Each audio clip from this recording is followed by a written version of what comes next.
Hyderabad, we have some very good news for everyone. The New York Times bestseller Inner Engineering, A Yogi's Guide to Joy will now be available in Telugu.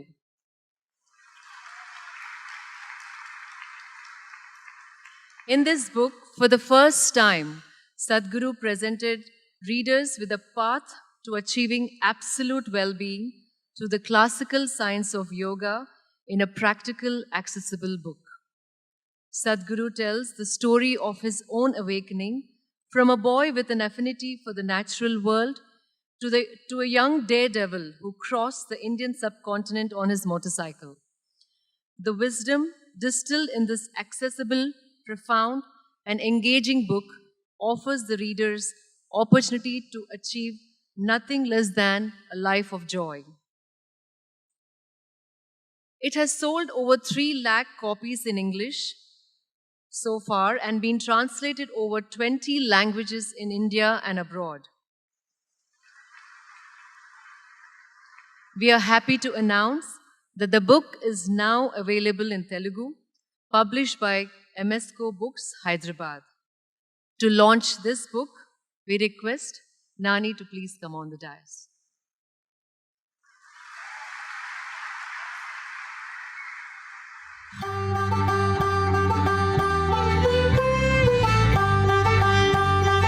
We also take this opportunity to thank Sri Chandrasekhar Reddy Garu, Chief Editor, MSCO Books, and volunteers who helped translate the book. We extend our heartfelt gratitude to Sri Vijay Kumar Garu, Chairman, MSCO Books, for publishing these books. Thank you, Nani.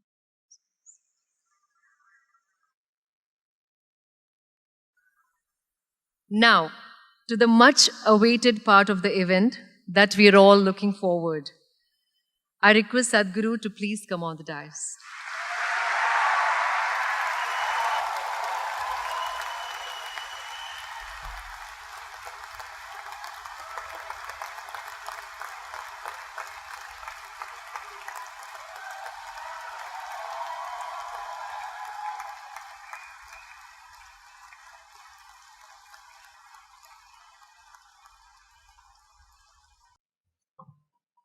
Namaskaram to everyone.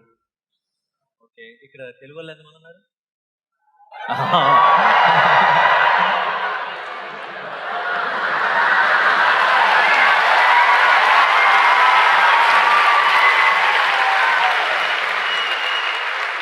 చాలా ఇది చూసిన తర్వాత చాలా హాయిగా అనిపించింది.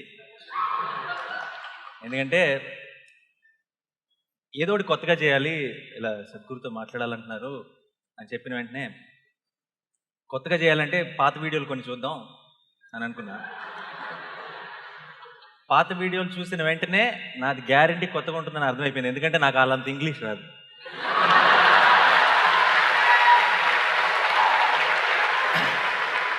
So ముందే చెప్పేస్తున్నా, అయినా సరే నేను ఇంగ్లీష్లో అడగడానికి ట్రై చేస్తాను. అదేమన్నా మీకు బట్లర్ ఇంగ్లీష్ అనిపిస్తే ట్రాల్స్ చేశారంటే మర్యాదగా ఉండదు చెప్తున్నా. ఓకే కదా?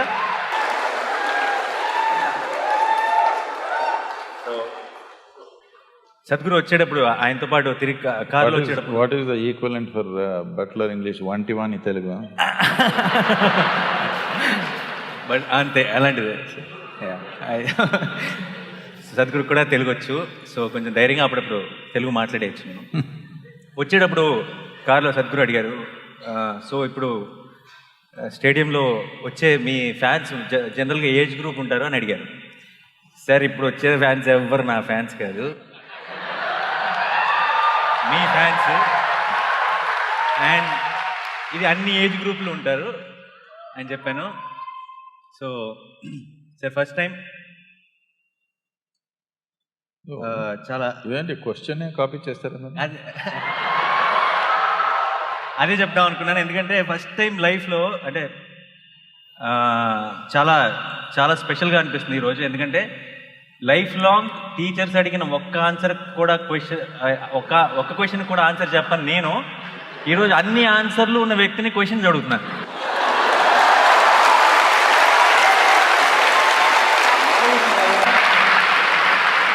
అండ్ మీరు అన్నట్టు ఈరోజు మధ్యాహ్నం క్వశ్చన్స్ రాసుకుంటుంటే నాకు చాలా నాస్టాలజిక్గా అనిపించింది. ఎందుకంటే ఎగ్జామ్ ఆన్సర్ షీట్లో కూడా క్వశ్చన్ పేపరే రాసేవాడిని ఆన్సర్లు తెలియక. సో ఇంకా మొదలెట్టేస్తాను. చాలా చాలా టైం పాస్ చేశాను. అసలు మ్యాటర్ ఆయన మాట్లాడితే వినాలని వచ్చారు అందరూ. సో సార్, ముందు when I was an assistant director, we used to grow beards, sir, because people will take us seriously. I did not grow it, it grows. I mean to say we never used to shave, because whenever we went to a hero or a producer and narrated stories, we thought they will take us seriously, they will believe us. So I saw in one video where you are saying we should let it grow, it's natural and all that. Is this angle also involved in it, or it's just that?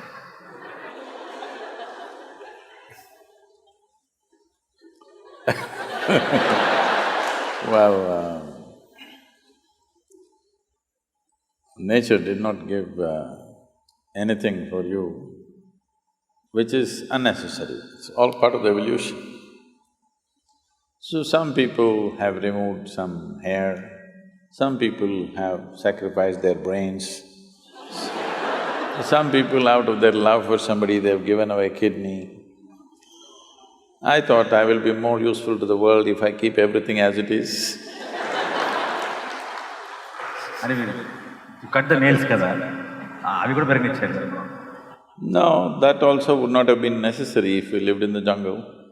It would have been useful and it would have gone worn out by use. Today, because lifestyles have become such that you don't use your hands so much, so maybe you will have to cut it. I just rub it on the rock usually. Those of you who don't have nail cutters like me, you don't have to bite it, if you just sit somewhere and do this.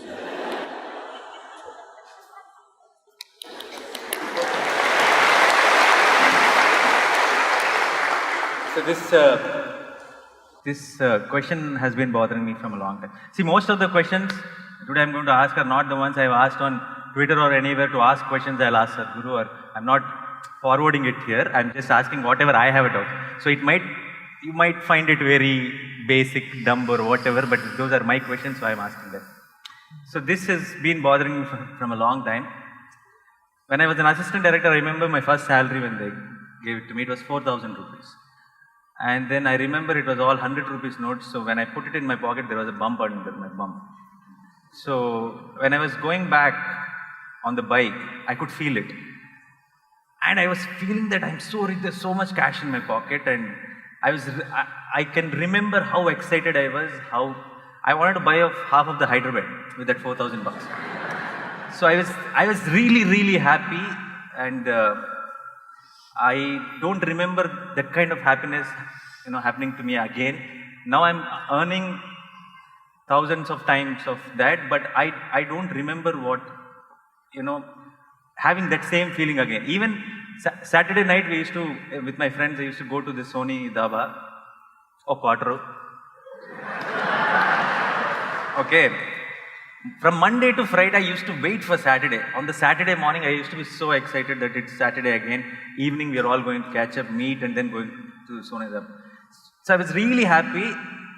And then I never really, I made it. I was successful in cinema. I never imagined that I will, make it so far. But I never experienced that kind of happiness. So is success overrated? Like we all are waiting for success. We all think that someday we want to be success. But the idea of success, is it not overrated is what I want. Oh. So all those who clapped, we know they are failures.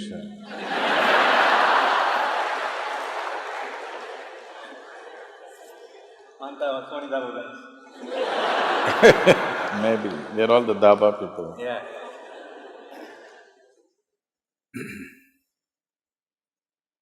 So when you understand a means as an end, then this will happen. Money is just a means to do whatever we wish to do. The reason why everybody keeps a certain amount of money is so that tomorrow morning I don't have to worry where's my breakfast. So that survival is taken care of, so that I can put myself into what I value most. Otherwise, every day morning I'll have to go in search of food. So, money is just about that. It is a means to organize a few things. A whole lot of people everywhere, particularly in Hyderabad, they're going at it as if money is their goal. Money is not your goal, it's just a means. So in your life, for the span of life that you have and the intelligence that you have and the capability that you have, how much means do you need is something you must gauge. Otherwise, you'll have means and you'll not have any goal. What is the use of a means? But there is no goal. You have a car, but you don't know where to go. What is the point? You know where to go. If you get on the bus, you will go there in 6 hours. If you get into your car, you'll go there in 2 hours. That's why you have a car, because you know where you want to go. Now you don't know where you want to go, but you have a rocket. What is the point? And anyway, if you bought half of Hyderabad, I want you to understand, the real fun is in the other half always.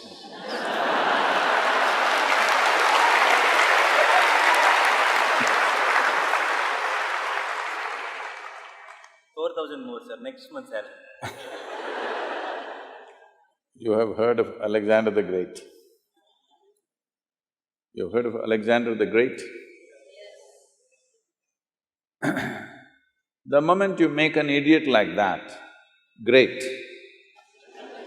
then your life is ruined. Because I want you to understand what this man did. Alexander started off on his conquest mode at the age of 16. He went from country to country, killing hundreds of thousands of people, saying, this is my land, but won't sit there and enjoy that land, we'll go to the next one because the other part of the Hyderabad he's looking. Like this, he came all the way to India or to the entry of Indian subcontinent. By then he's 32. He's tired, killing, fighting, killing endlessly. He killed many of his very close friends who started off with him because they all wanted to go back. 16 years, no cell phone, you can't talk to your family. They have left their land 16 years ago. At the age of 16, 17, they are fighting endlessly, killing, blood, that's all they have seen. Everybody's tired, but this man wants the other part of Hyderabad. So, he went through a certain experience. Now, time is running out. For a warrior, 32 is not a good age. Things are becoming little weaker, not as good as it was at 25. So he is worried. So one thing is, he wants to conquer the world and it's taking too much time. So he wanted to become immortal. This is the next. Once you have Hyderabad, next is immortality. So he wants to become immortal.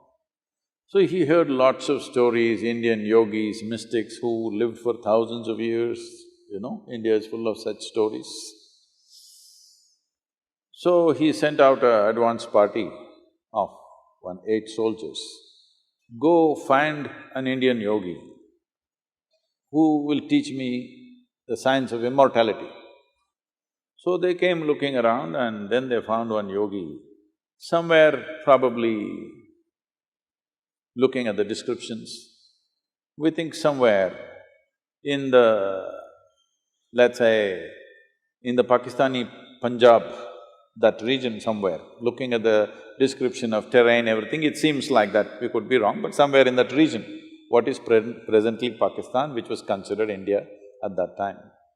So he came and they came and they found a yogi sitting under a tree, just one loincloth simply, sitting there under a tree, blissed out. They looked at him and they said, you come, our Alexander wants to meet you. The yogi laughed and said, I'm not going anywhere, I'm here. If he wants, please ask him to come. They said, no, you better come, he is the emperor, you just come now. He said, no. They pulled out their swords. These are violent men. They can take off your life for nothing. Now he is given a good cause that he is refusing their orders. So they said, we'll take off your head. He laughed and said, take it off. I've finished everything that I need to do with myself. I'm just sitting here, enjoying my existence. You want to take my head, take it. See, if I take your head, I will not get your intelligence. This is one thing people must understand. If I could get your intelligence, I could take all your heads and keep it with me. But no, if I take your head, I will not get anything from you. Only thing is, I'll have a piece of meat to handle. So then they thought, oh, this guy is not scared of death, he must be immortal. They said, begged him, please come, our emperor wants to know about immortality. The yogi laughed, let him come here. Then they went back and said, I think we have met a man who is immortal because we pulled out our swords, that guy is not scared, obviously he must be immortal. Then he himself came. When he came, Alexander sat on his horse. You know, emperors wear the most stupid clothing. You know how… every day same clothing. And a metal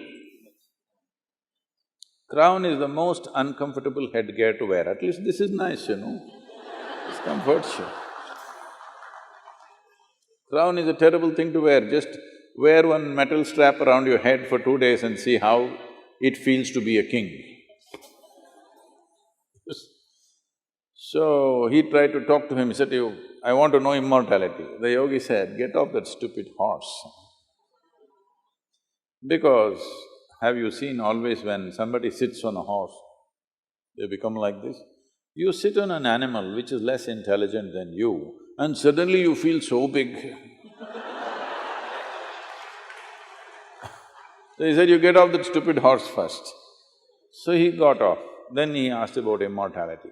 The yogi tried to tell him, see, this is not the way to go. If you want, I will teach you how to turn inward, we will see. He said, no, I want immortality. After much conversation, when it did not go anywhere, the yogi said, okay, you go in this direction. He gave the landmarks, how to get there, a long journey, about 5-day journey. There is one cave. In that cave, there is a bowl of water in a stone, on the stone floor, there is a certain amount of water. You just drink a handful of that water, you will become immortal. Immediately Alexander set forth. After 3 days, him and these 8 soldiers going, then he thought, if these 8 guys also become immortal, see, the power is in killing them. His power is, I can kill you any moment I want. Suppose you become immortal, I can't kill you, then how do I manage you? So he said, you guys stay here. The last part of the journey, I want to do it myself. So he left them there and alone he went, found a cave. Then he found that water as he was told. He went and put his hands and was about to drink. Then a voice spoke and said, don't drink that water. I drank that and look at my state. He looked around, who is talking? There was nobody around, by then the water slipped out. Then he saw a crow and the crow said, don't drink that water.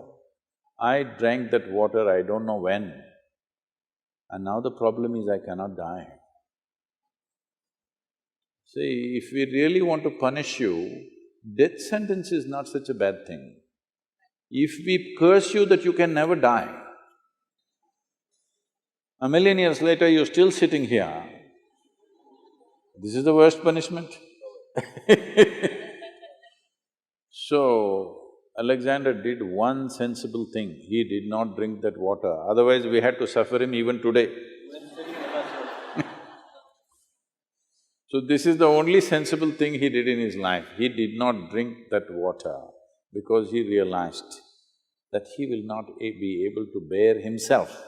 Forget about the world. The world will suffer, of course, but he himself cannot stand himself beyond a certain point. So we must understand, this life is not a conquest. This is not a conquest. The only thing that's there for you in this life is the profoundness of your experience. How profound is your experience when you sit here? This is all there is, nothing else you carry. Other arrangements we make for convenience. How much convenience do you want? Convenience will work only to a certain point. It will never transform itself into well-being. People have invested and invested like this endlessly. I met somebody, I was in a home in United States, and I walked into this room and I found 700 to 800 pairs of footwear. And this lady of the house came in and she saw I was in this room, Sadhguru, Sadhguru, why are you here? I said, what is this footwear? She says, no, Sadhguru, let's go, what do you want, Sadhguru? I said, whose footwear? Then I see it's all ladies' feet, it's all your footwear, 800 pairs. I can understand. You want one shoes for walking, another for jogging, another for golf, another for office, another for party. Well, you are a woman, you want all the 7 colors of the rainbow. All right, you have 25, you have 30, it's okay with me. 800. How will you wear on these 2 feet? You're not a centipede.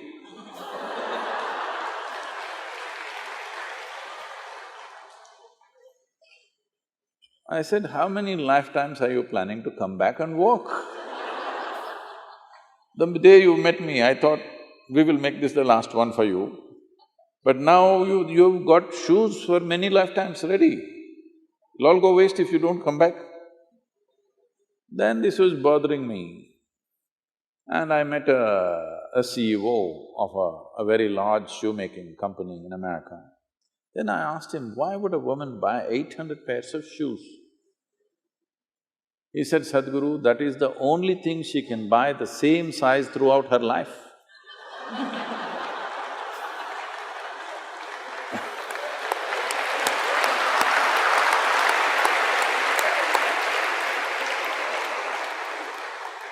Then I thought it's okay, maybe.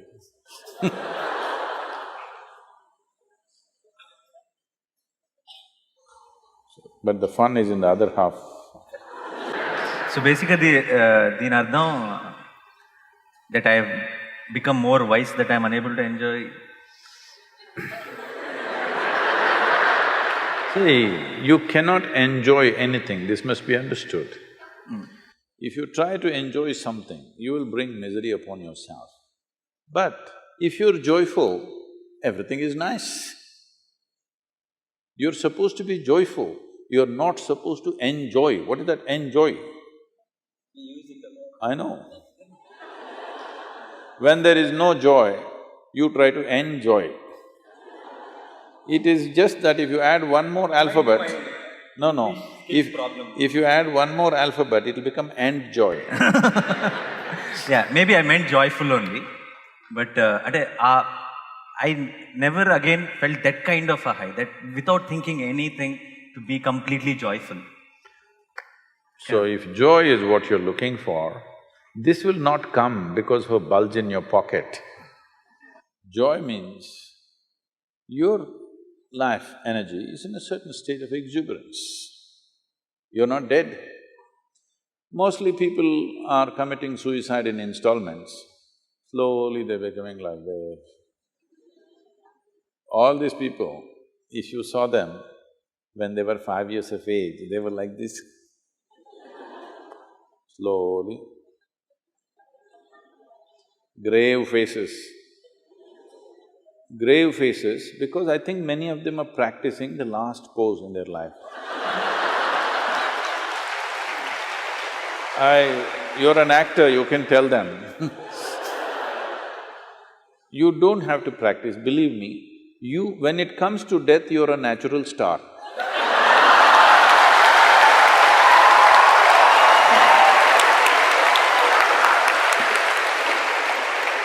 Have you… I know. Have you ever seen any dead body which is having a wrong expression on its face? No. So why are you practicing now?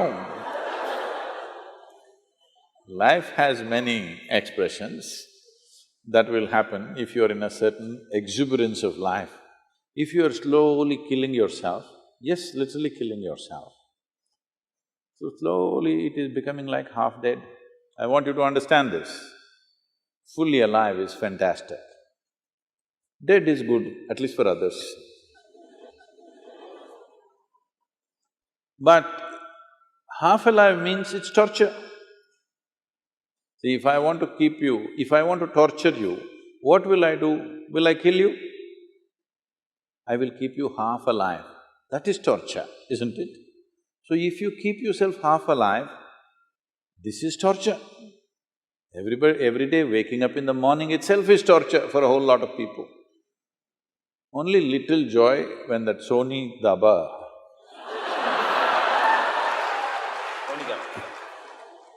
like in America, they have a culture, thank God it's Friday. Thank God. So if 5 days of the week is misery, how come Friday becomes joy? No, chemically induced something. This is the greatest danger in human life.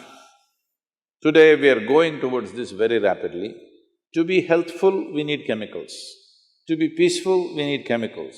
To be joyful, we need chemicals. To be blissful, we need chemicals. For ecstasy, you have ecstasy. For everything, you need chemicals. Once this happens, right now, I think it has happened approximately to 25 to 30% of the population on the planet. The day it happens to 80 to 90% of the planet, that everybody is on some kind of chemical to experience something, then the next generation that you produce will be much lesser than you. Once we produce a generation which is less than us, we have committed a crime against humanity. The next generation should at least be one step ahead of us. If we leave them behind us, this is a crime against humanity. We are trying to get there rapidly.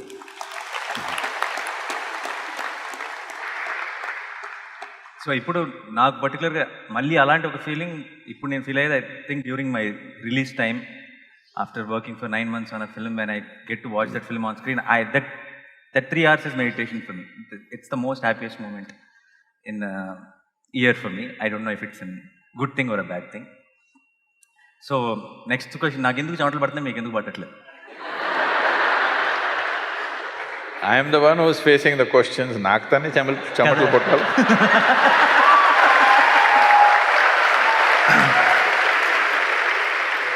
నాకు ఇక్కడ దాకా వచ్చేంత వరకు బాగా కాన్ఫిడెంట్గానే ఉన్నాను. మధ్యలో ఏవీ play చేశారు. అక్కడ ఆ ఏవీ చూసిన తర్వాత నుంచి చెమటలు పట్టడం స్టార్ట్ అయింది. సో మధ్యలో ఇలా తుడుచుకుంటూ ఉంటాను, మీరేమనుకోవట్లేదు.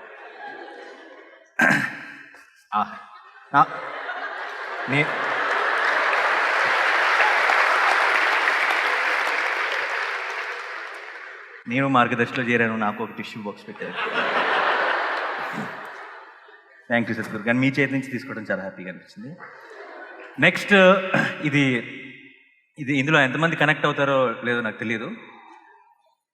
సాధారణంగా మన ఇళ్లలో జనరలీ దిష్టి is a very big thing. దిష్టి తెలుసు కదా. సో మా అమ్మ చిన్నప్పటి నుంచి జనరల్గా దిష్టి తీయాలి అంటూ ఉండేది.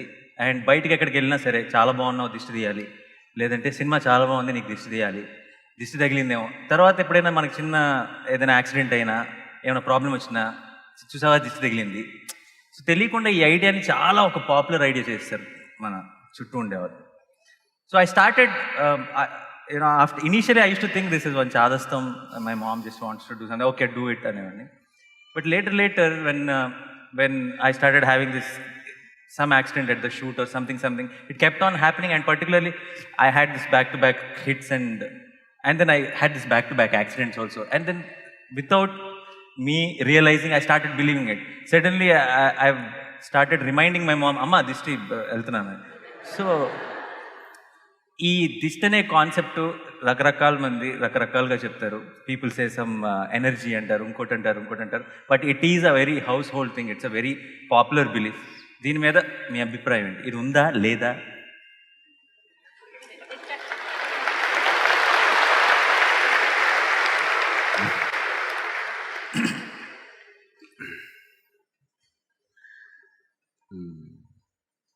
Daily snanal చేస్తారు. No, why I'm asking is in Chennai they're having bath once in 3 days. మేము ఇంకా హైదరాబాద్ ఇంకా అక్కడ పోలేదు మీరు, అక్కడ దాకా వెళ్ళలేదు. ఇంకా హుస్సేన్ సాగర్లో.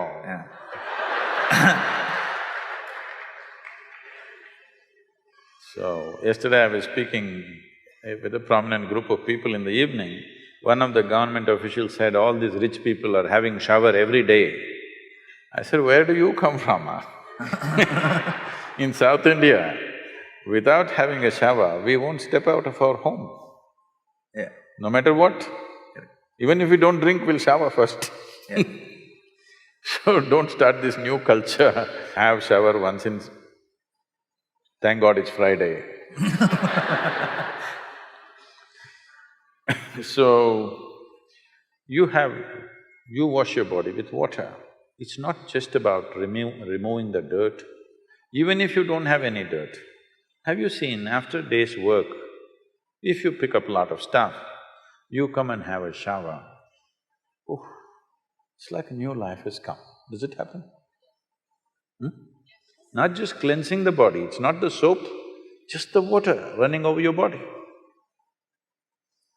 You go take a dip in a river, stay there for 10 minutes, come out, just see, it feels like you're born again.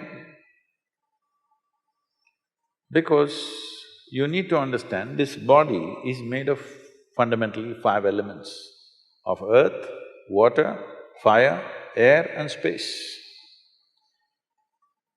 This season in our yoga center, because we have a wind tunnel in the sense, from the silent valley, the winds, the monsoon winds that blow, gets kind of focused in the valley, and when it comes towards the yoga center, it'll be coming anywhere between 70 to 110 kilometers per hour, different times of the day.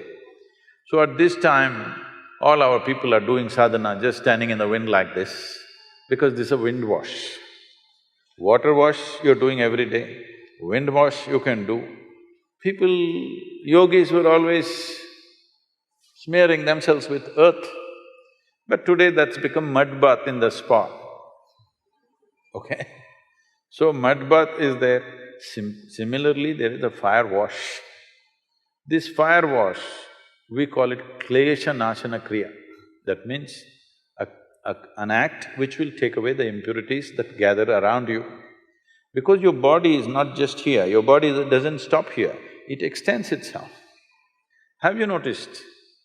Probably women are more sensitive to this than men. You don't have to be touched by somebody. If somebody comes a bit too close, not a psychological thing, that's a different matter. Psychological and emotional aspects are there. Leaving that, if somebody comes too close, right there itself there is a feeling that, you want some distance. They haven't touched you, just like this. This itself causes some disturbance, isn't it? Because the body doesn't end here, the energy is little beyond that. How much beyond that depends on how exuberant your life energies are. If your life energies are truly exuberant, you can fill this hall with it. Otherwise, it is at least a little bit. For most human beings, it could be anywhere between 3 to 9 inches outside of their body. So as impurities gather on your body, if you drive a two-wheeler, you will see I become younger every time I ride a motorcycle. Because if I ride for 4 to 5 hours and come back, people say, Sadhguru, your beard has turned black, full black carbon. Pollution. So you gather material on your body, you wash it. Similarly, you're gathering other kinds of material upon your energetic system. You can wash this water with water, certain impurities will go with that. If you wash it with air, certain other things will go, but air is not always available like that. You can even notice this, If you… but these days, these fans are going at a certain speed, but if you have the fan set at the right kind of speed, if you just sit under the fan for some time, you will see something within you lifts up. Have you noticed this? Little air wash. Similarly, there's a fire wash, which you're calling drishti. Is it necessarily happening because of other people's look or not, that's a questionable matter. But impact of life around you upon your energy system is definitely happening. If you have a spiritual process within you, that is, you're doing some kriya or you're doing some meditative processes, then you don't need all this, because you know how to wash yourself from within. If you do not have that, these things become significant. I must tell you this, there is a certain way to do which few generations ahead, people knew exactly how to do, but today I'm seeing they're just burning something and doing this. If you come to the yoga center, we're doing this Kleshanasana Kriya in a scientific manner, how it should happen. We have relieved people of various chronic ailments just by this fire wash. One surprise element that we found out recently is, we found that many children who are suffering with ADH, with learning disabilities, within a matter of 6 to 8 weeks of this fire wash, they have changed dramatically.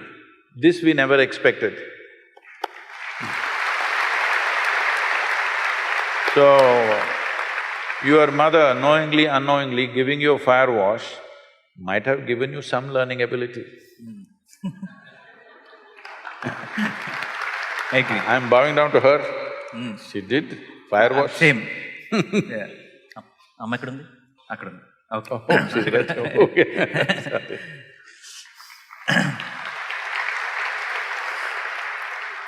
ఇందాక మీరు మన body కొంచెం బాడీలోంచి బయటకు extend అవుతుందని చెప్పినప్పుడు కూడా నేను బాగా కనెక్ట్ అయ్యాను, ఎందుకంటే మాకు సినిమాలో ఫైట్లో ఇక్కడ దాకా తీసుకొస్తే పడిపోతాం మేము. That's true. టచ్ అవ్వక్కర్లేదు. సో ఇది చాలా క్యాషువల్ డౌట్. రఘువరన్ అనే చాలా మంచి యాక్టర్ ఉండేవారు సార్. రఘువరన్ పేరు, ఆయన పేరు, చాలా పాపులర్ యాక్టర్, ఇప్పుడు లేరు. ఆయన యాక్ట్ చేసేటప్పుడు ప్రాంప్టింగ్కి డైలాగ్ వేరే లాంగ్వేజ్లో యాక్ట్ చేసేటప్పుడు, when use to act in other languages, for prompting he use to give this spaces in between dialogue and dialogue, where assistant director use to prompt him. So that became a style. The spaces became a style, and it was very popular then. Sometimes when I was seeing the videos, sometimes when there was one complicated question, you start laughing. So I doubt if it's the prompting break. Really? Okay. No, who is that person who is prompting in your head, and how do you, in that little fraction of second, so well composed answer will come out? How is that possible? No.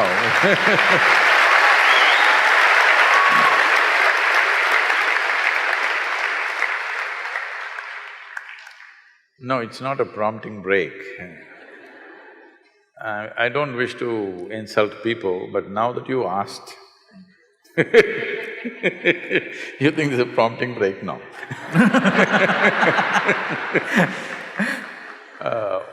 What usually people think is very complex is usually the dumbest thing possible. What people think is very simple actually has a way to touch life. Simple things that people ask has profoundness to it. Most profound things are very simple. This complication is coming because of their own mind, not because of life. So when they ask these stupid questions, which they think is intellectually complex, I can't help laughing.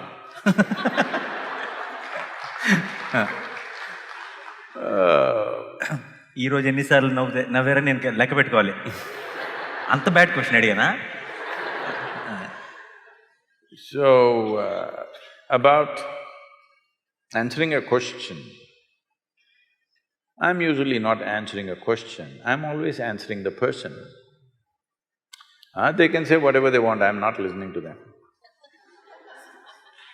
Because people can say a lot of things. Shakuni, from Mahabharata, Shakuni said, God gave us humans ability to speak, to hide what is in their mind. See, that crooked man. Not to express what's in their hearts, to hide what is in their heart, that is why God gave us ability to speak, which is true half the time for most human beings. So, they're making up complexities because they think by being difficult, they become valuable. By being difficult, you don't become valuable. By becoming easy, you become valuable, isn't it?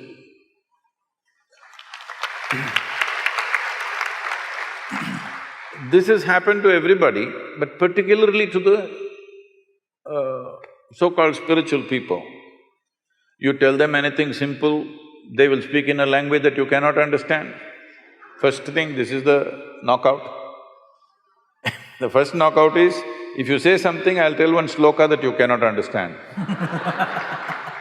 See, it's a way of totally knocking you out. I say something that you have no clue. You cannot figure this. Now I will go into a long philosophy about a simple question that you ask. So, people are making a living by making simple things complex. My life is about making complex things simple.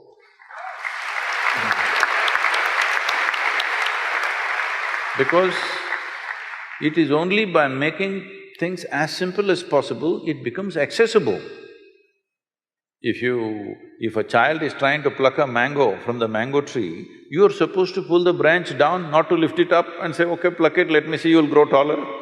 No, you're supposed to bring it down. Because the mango is not going to hang there forever, it's only for the season. Yes, life is not going to hang there forever, it's just a little bit small season you have of your own. Isn't it so? Don't think you're here forever. Before you and me came, countless number of smart people have been here, they're all under this, buried somewhere. Isn't it so? So it's a brief amount of time.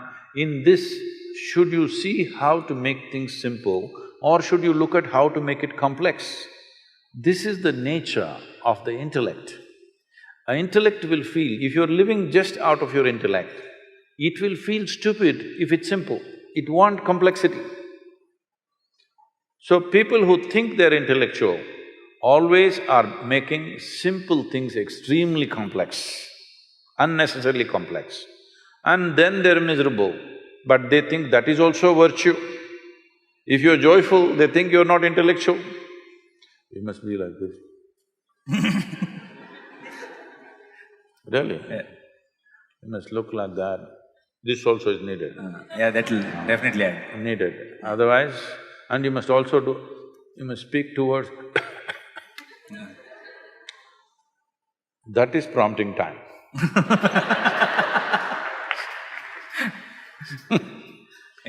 I don't have any prompting time because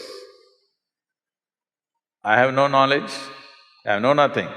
I just tried to be free of all the memory that I have. My body, what memory it carries, my genetics, what memory it carries, my experience of life, what memory it carries, I know how to keep it aside and simply look at things as they are.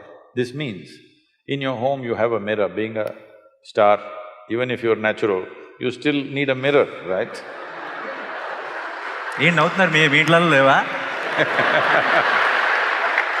Many of them spend more time in front of the mirror than you. More than me, yeah, Yes. definitely, that's what… So suppose your mirror remembered, let us say, even 10% of what it has seen in its lifetime. If you went and stood in front of it today, what would it show you? Total mess. The value of the mirror is, it has no memory. If it developed memory, gone. So this is the value of your mind. If you know how to keep memory, the silo of memory aside and keep it, it's like a mirror, whatever it sees clearly, distinctly the way it is. Somebody likes it, somebody doesn't like it, it's their problem, that's their memory issue. Yeah, how does somebody like or dislike something, they've developed a certain memory. I like this, I don't like this, I belong to this, I don't belong to this. I don't belong to anything. I'm just looking at it as it is. Maybe in a given moment, you're not able to expose all dimensions of what it is, at least what is relevant for that moment. So, does your mirror need prompting time? Television needs time, tube light needs time, mirror doesn't need time, so no prompting.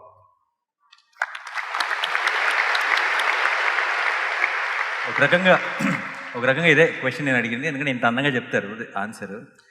ఇప్పుడు same question నన్ను ఎవరైనా అడిగితే, ఇప్పుడు నా car ఎక్కడ ఉందని ఎవరైనా నన్ను అడిగితే పార్కింగ్లో ఉంది అని చెప్తాను. ఆయన పార్కింగ్ అనే మాట మాట్లాడరు, ఏదో చెప్తారు కానీ పార్కింగ్లో ఉందని అర్థమైపోతున్నాను. అది అది అంత అందంగా ఎలా వస్తుంది అన్నది ఇప్పటికి పెద్ద డౌట్. అదే క్వశ్చన్ అడిగాను అండ్ దానికి ఆన్సర్ వచ్చేసింది. బట్ అది ఎలా జరిగిందన్నది నాకు అర్థం కాలేదు. సో ఇక్కడ పెళ్ళయి పిల్లలు ఉన్న వాళ్ళు ఎంతమంది ఉన్నారు? ఆహాహా, చాలామంది ఉన్నారు. ఓకే, ఓ అదే అందుకే క్వశ్చన్ అసలు యాక్చువల్గా. సో ఈ question it's from a parent to a parent. మీరు I have seen few videos where you spoke about your daughter. This has been a big doubt as a father for me because growing up, my father was very strict. Then I thought I have to be very friendly with my son, like a friend.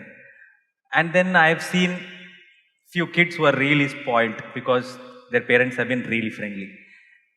And then I think little bit of koncham strict undalem. So there's a lot of confusion. What do you think according to ante neeru obviously to each to their own, but మీ దృష్టిలో what is the right way of parenting? To be వాళ్ళకి full ఫ్రీడమా లేదంటే కొంచెం tough ఉండాలా పిల్లలతో? Why should we think on these terms?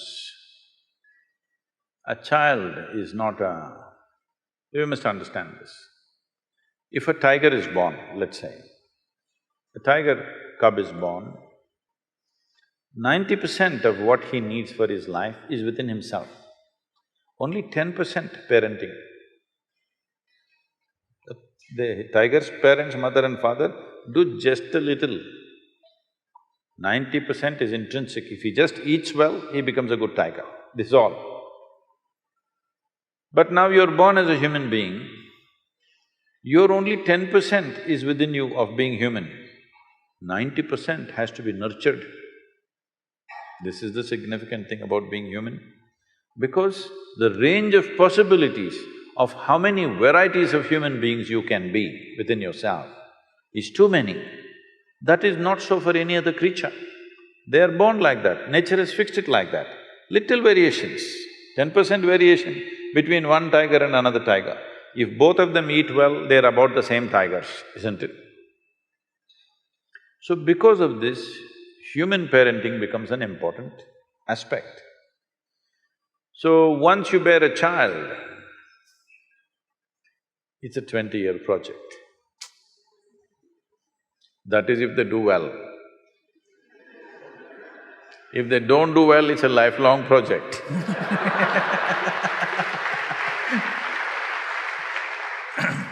So you want them to do well so that you can be free. Yes? Because you understand if they don't do well, they will sit on your lap for your rest of your life. No, they must go. So what do you have to give them? You don't have to teach them the tricks of the world, that they will learn. Some will learn easy, some will learn the hard way. It's okay, they must learn it their way.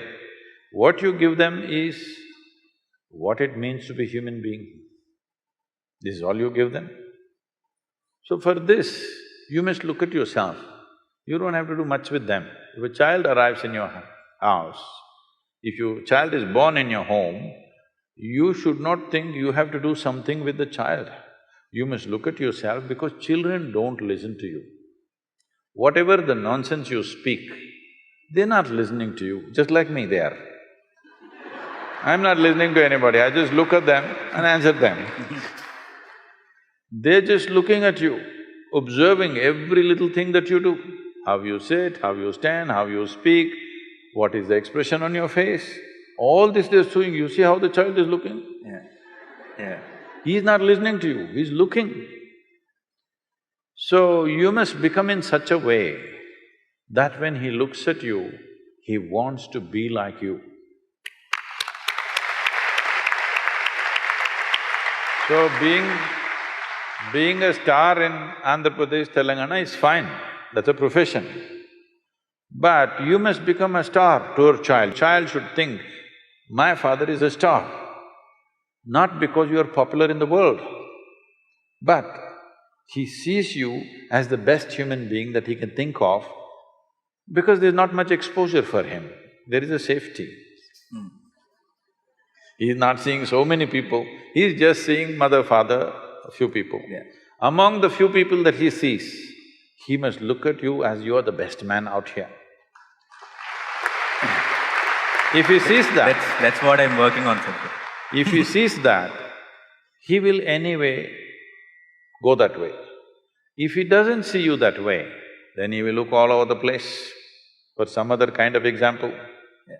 Today, the examples that he sees are not necessarily at home or school or in the neighborhood. They are somewhere in another part of the world.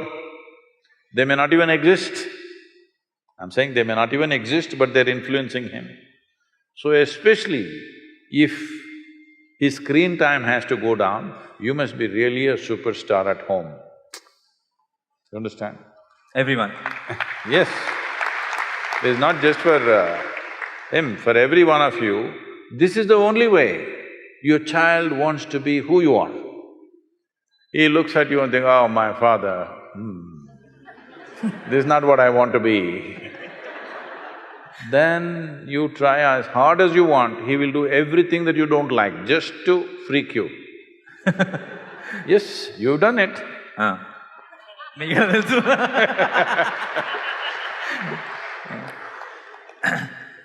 Just to freak you, he will do something. Just in reaction, even if you're saying the best things, he is doing the opposite of it, just in reaction. So this is very, very important. This is not about giving freedom, this is not about being strict. You just create an atmosphere where he's naturally looking up to you, he wants to be like you. In this, if you fix yourself, everything is fine, there's very little parenting to do.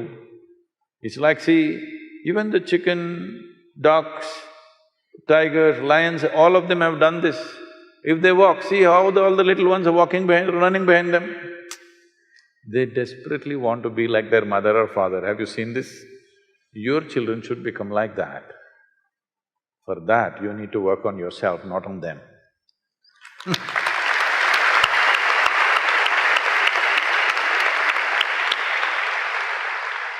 ఆన్సర్లు వింటుంటే మంచి క్వశ్చన్లు అడుగుతున్నాను confidence వస్తుంది. So చిన్నప్పుడు when I was a kid, when he very supposed to be popular astrologer came home, and then he said, ఈ అబ్బాయికి రాజయోగం ఉంది అని. రాజయోగం అందరికీ అదే చెప్తారా? అదే చెప్తారా? ఆ తర్వాత తెలుసు అందరికీ. ఇది తర్వాత ఎప్పుడు తెలిసింది, ఇది ఒకళ్ళిద్దరితో ఈ విషయం డిస్కస్ చేసిన తర్వాత వాళ్ళు కూడా చెప్తే అప్పుడు అర్థమైంది. సో అని చెప్పిన వెంటనే ఫస్ట్ మా వాళ్ళలో డౌట్ ఏంటంటే రాజయోగం అంటే ఏంటి అని అడిగారు. వీడు చస్తే వెనకాల 1,00,000 మంది వెళ్తారు అని. అప్పుడు నేను కొంచెం బాధపడ్డా, చస్తేనా, చచ్చిన తర్వాత ఎంతమంది వచ్చి లాభమే ఉంది, బతుకున్నప్పుడు కదా ఉండాల్సింది అని అనిపించింది. ఆ టాపిక్ అక్కడ వదిలేశాను. But then as I grow, when I was watching this generally in the industry, outside, everywhere, నిజంగానే చస్తే మంచోడైపోతాడు ప్రతివాడు. ఎందుకు అయిపోతాడో నాకు తెలియదు. Every time a politician or an actor or somebody in general also outside, somebody dies and then they have such good things to talk about them. Everybody says he's a friend, he's such a good guy, and sometimes I keep wondering, I wish these guys came back into life and they heard all this and went back to die again. So why is this happening? Because అందరికీ ఒక సడన్గా ఒక మంచి వచ్చేస్తుంది, అంతా చాలా మంచి, ఎంత మంచి యాక్టర్ అంటారు, వాడు సినిమా రిలీజ్ అయినప్పుడు ఎవరో మాట్లాడుతున్నాను, చచ్చిపోయినప్పుడు అంటారు Ravana. So why, what is the reason? చచ్చిపోయిన వాడు ఏదైనా తప్పు చేసినాడా ఇదివరకు? చచ్చిపోయిన వాడు ఏదైనా తప్పు చేశాడా? చేసిన వాళ్ళు ఉన్నారు చాలా మంది, వాళ్ళకి కూడా చాలా పొగడ్తలు చూశాను. చచ్చిపోయిన తర్వాత లేదు. అందుకే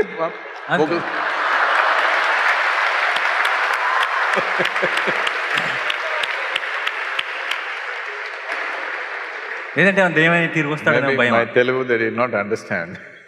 చాలా బాగా మాట్లాడారు కదా, ఒకసారి ఆయన తెలుగుకి.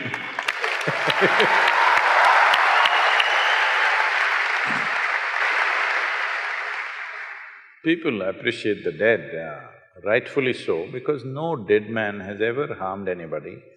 No dead man has done anything wrong ever, except that he smells if you don't treat him well. That's the only thing. You have to… he demands attention that you quickly dispose him, otherwise he will make your life miserable. That's the only thing. Otherwise, he's not done anything wrong. So people naturally praise a dead man. Having said that, it is also a civilizational aspect, a human aspect, that it doesn't matter when you're alive, we may be running the same race, we may be fighting, we may be elbowing each other, struggling, looking at all negativities at each other.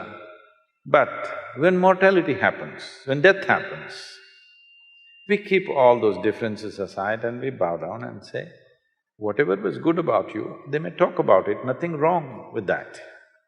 It's good. Everywhere in the world, no matter which culture it is, when somebody dies, very few people on the planet are so crude, they will also disrespect the dead body. They will kick it around, they will do horrible things to it, all this. Otherwise, most human beings on this planet, even if they fight war and they themselves kill them, once they die, they bow down. Because you bow down to mortal nature of who we are. We know he may be dead, I may be standing, but it's just a question of time. It's just a question of time. Apart from that, respecting the dead is not necessarily exaggeration. In every human being, there are pluses and minuses. Because both of you were running the same race, I highlighted your minuses all my life to put you down because I want to win the race. But I'm sorry, I don't want to use that word with you, somebody died. Now you talk about their pluses, because pluses were also there. There, we haven't spoken about. We haven't spoken about it. If now also if you do not speak, even then you want to speak minuses, I think that will be very crude. At least when somebody is dead, if you have nothing plus to say, you become silent. Otherwise, the pluses that you did not say all these years, at least then you must say. I wish they said before, but that doesn't happen. That is true. I wish they had said it all their life, that's a different matter. Yeah. But life doesn't happen like that. Life is such that everything that you want, somebody else also wants. There are so many things, there are so many dynamics of life. Not everybody is living in that level of maturity.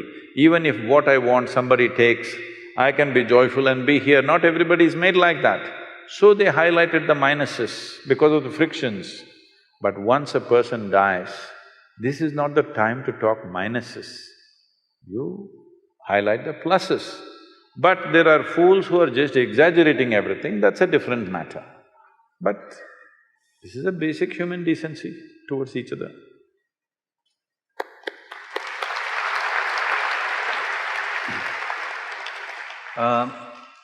Growing up, I never used to get to listen to this word depression much.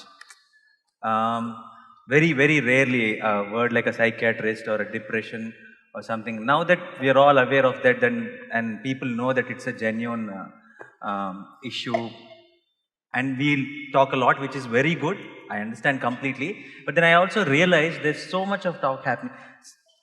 Almost every alternative person, in some conversation we hear this depression word happening a lot nowadays. I'm happy that the awareness has become more, but again at the same time I'm also realizing there are few people who suddenly might be feeling a little low one particular day and they want to believe that it is depression. I know the depression is a very genuine, serious problem, but because of this overexposure, is it a good thing or is it a bad thing? Is it really pushing the next generation into a, thinking any small hiccup also thinking that this might be something serious problem and they giving into it? Oh, I didn't know that was a popular question. With your question, you're getting into trouble. If I answer this, I will get into deeper trouble. I've already… last 1 year I've been in lot of trouble because a whole lot of people are pursuing me and saying, he doesn't respect depression, he's talking against it, he thinks it is not a medical issue. No, I respect it. By the way, I don't want to be in trouble, but I genuinely believe it, but I just don't know. It's with few. It's just becoming too much. They're talking so much about it that sometimes people who are generally low on particular day also might feel. No, don't be. 90% of the cases are maybe fair, but sometimes. Yeah. He really plays it safe.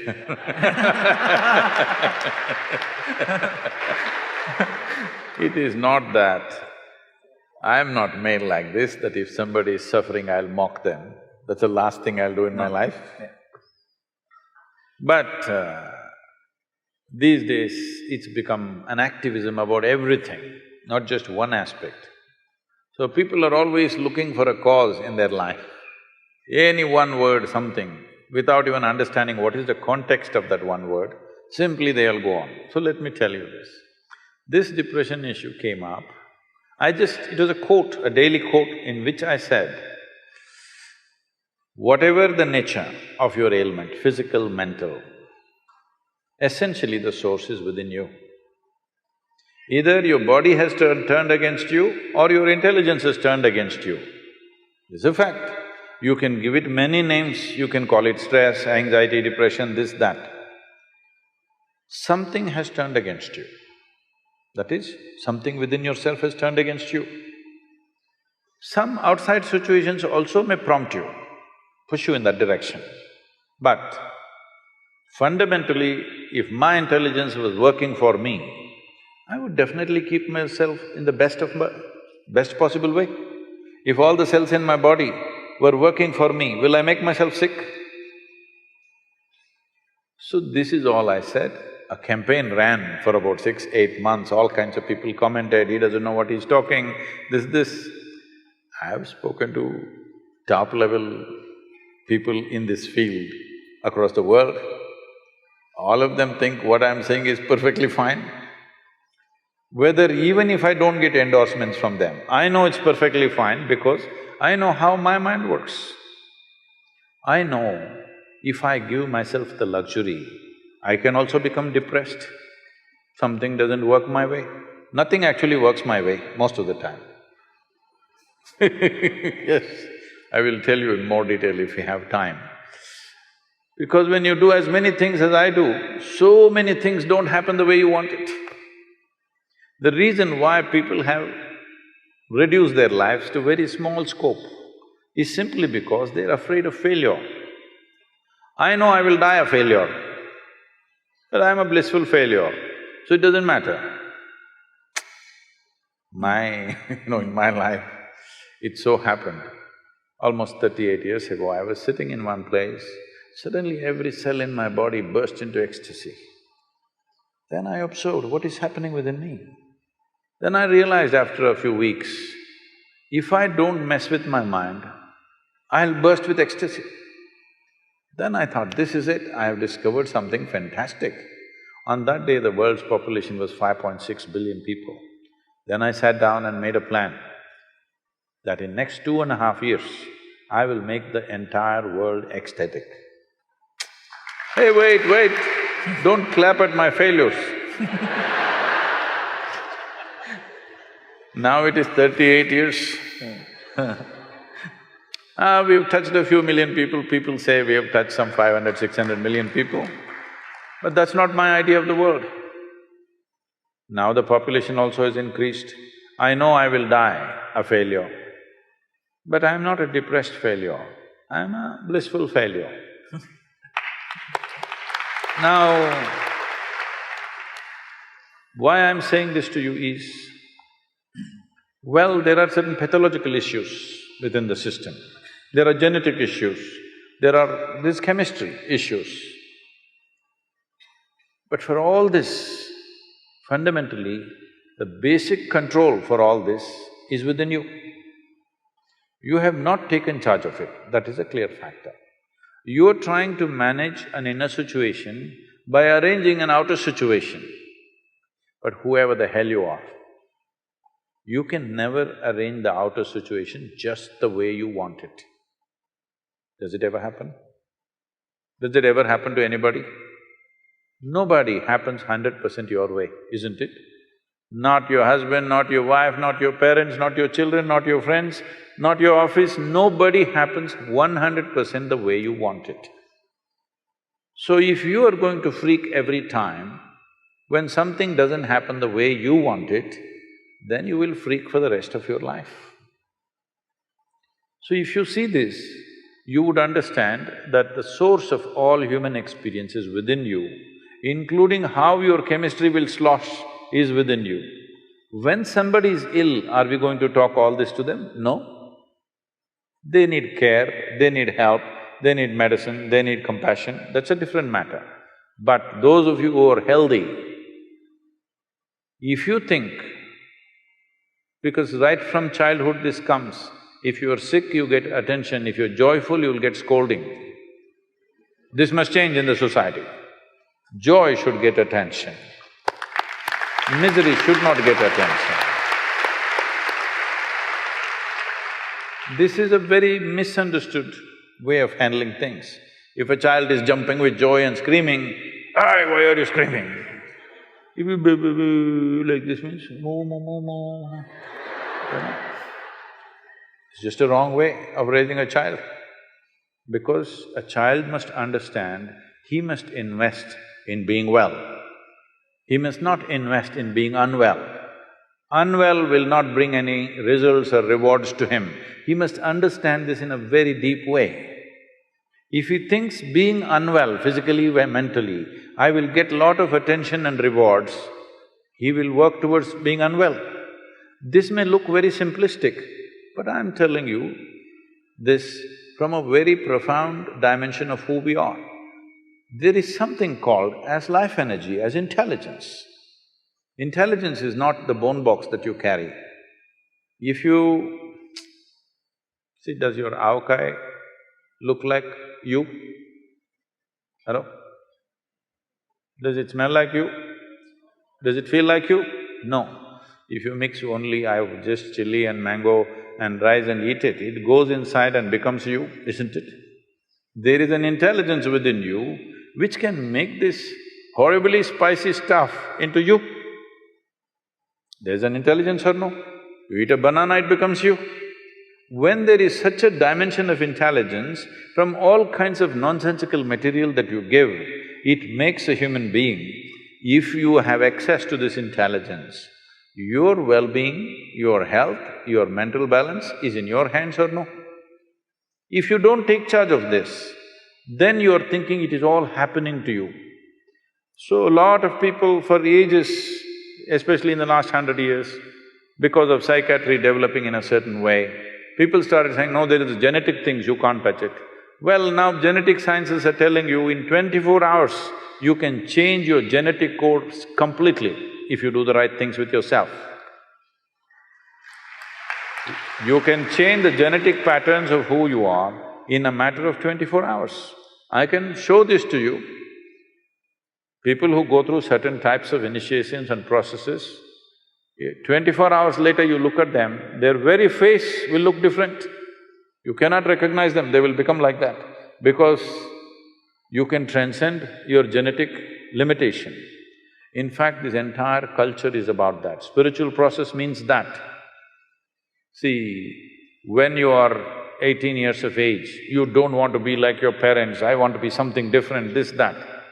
But you see the same person, by the time you're 40, 45, you begin to walk like your mother, talk like her, sit like her, stand like her. Have you noticed this happening to you?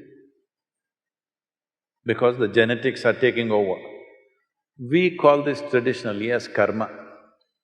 Karma means past memory is ruling the present.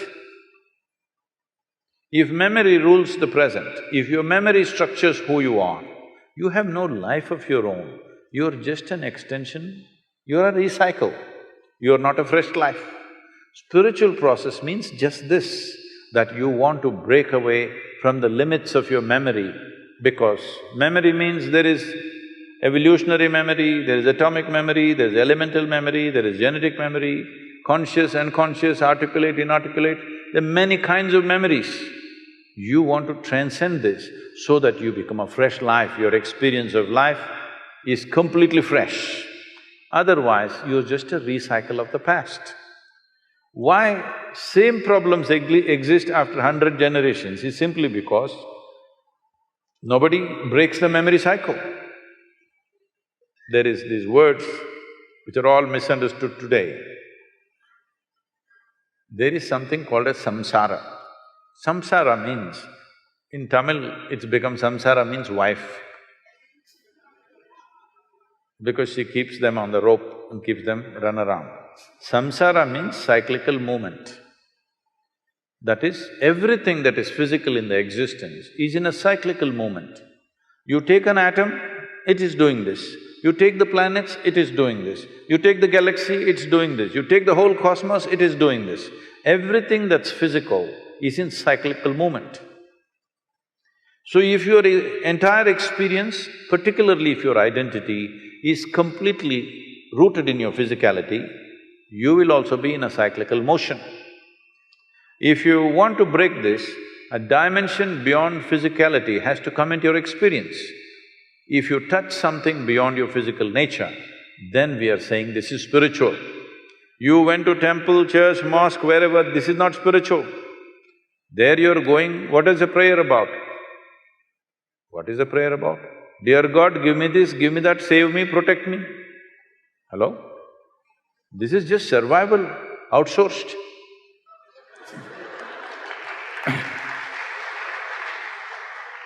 So if you want to break the cycle, then you have to touch a dimension which is not physical in nature.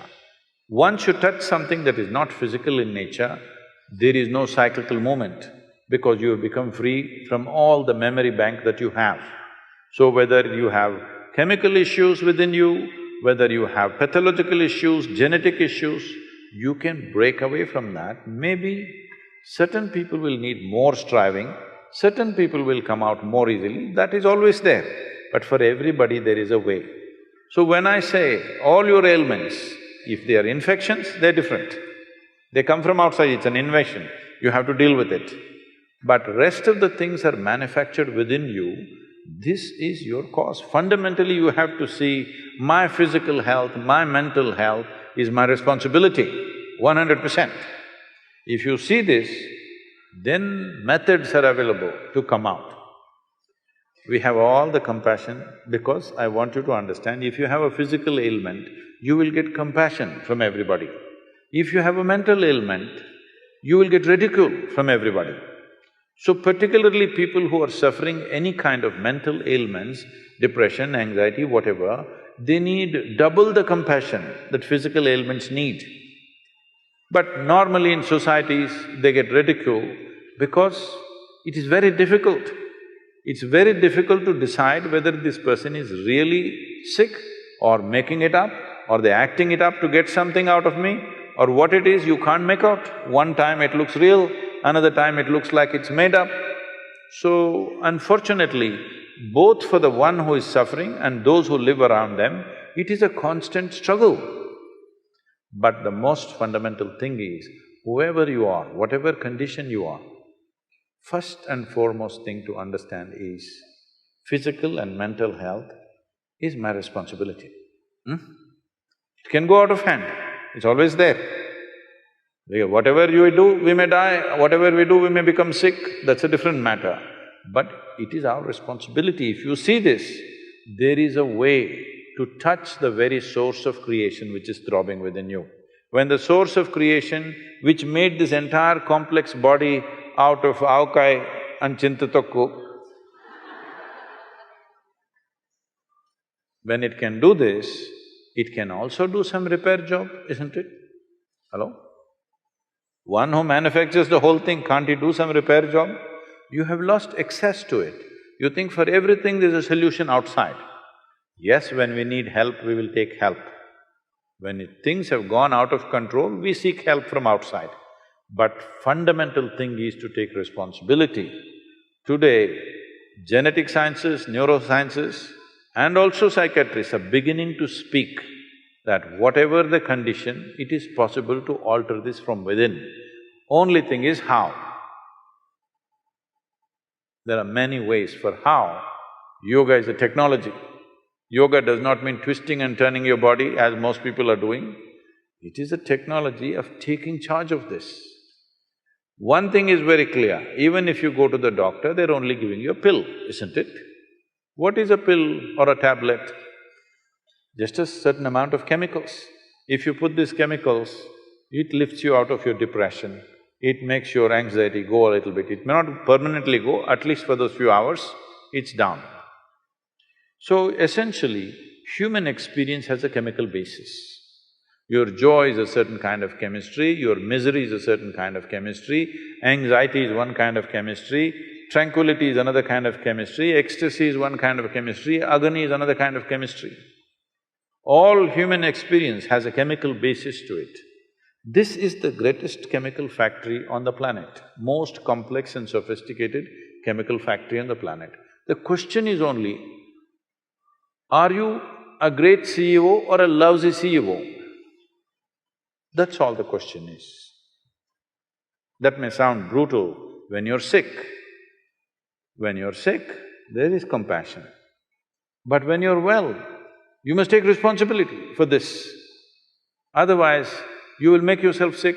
Everybody has an excuse as to why I should not get up from my bed and cry in my bed. Everybody has some reason, isn't it? Hello? Yes or no? Everybody has some pain somewhere about something. Somebody died, somebody did not… somebody is born, somebody is not born, all kinds of things.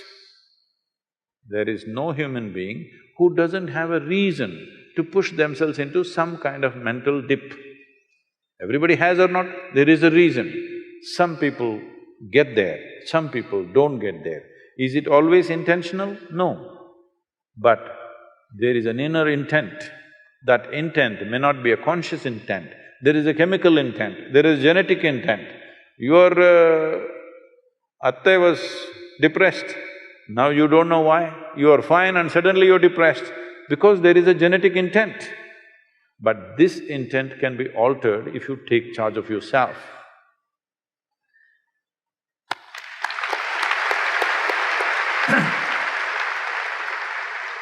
You would have heard about this word, deja vu. మీ అందరికి కూడా అనిపించుంటుంది కదా, అప్పుడప్పుడు ఏదో చూస్తాం, ఇది ఇంతకుముందు కూడా అయ్యింది, ఇలాగే జరిగిందే అని అనిపిస్తుంది.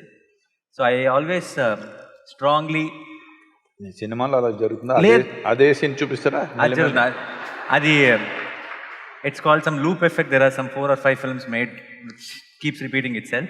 But in life I felt strongly few times, I know it's not possible, but I saw something and I thought, exactly ఇదే ఇలాగే ఇంతకుముందు జరిగింది. అది ఎందుకంటారు? What you think is the… bad direction అండి, అదే సీన్ వస్తుంది. ఎవరు డైరెక్టర్? దేవుడా?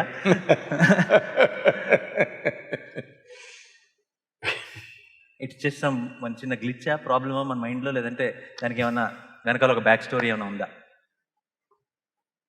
There are many dimensions to it, but one thing is, most people are afraid of anything that's unfamiliar. They have a fear of unfamiliar. So, they have set up a mechanism within themselves, they're looking for the familiar. Either they will do what you said just now, I have seen this somewhere, otherwise they'll look at somebody and say, oh, she looks just like my sister. She doesn't look like your sister. But, you know, just the same, 2 eyes, 1 nose, 1 mouth, just like her. Like this they will find reasons because they're looking for something familiar. This usually happens to people when they're in that phase of their life, when they're not able to figure out what is happening with their life, or they're in a new space where they don't know anything about it.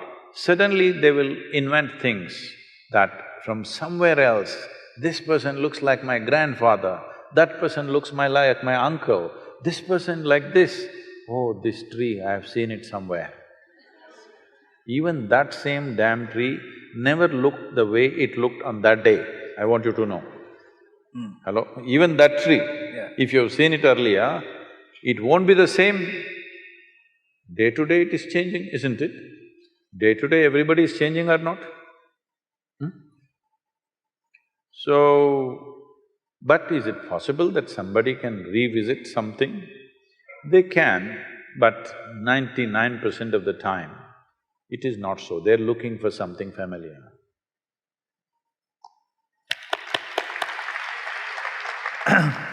ఇది okay okay so audience ఎవరైనా ఏమైనా questions అడగాలనుకుంటే నాకు చాలా క్వశ్చన్లు ఉన్నాయి కానీ మీకు ఇచ్చేస్తా ఛాన్స్. సో ఈ సెలెక్షన్ ప్రాసెస్ ఎలా జరుగుతుంది? నేను ఎవరికి ఇవ్వాలి mic? Okay. So Namaskar, I'm Sadhguru. So I'm not sure if you have heard of the TV series called Sacred Games. It's very famous or unfamous. It is a lot of sexual and violence content in it. So what do you think art and entertainment should be given that much space, or it is disturbing to know that TV series like these are very famous and popular in today's generation?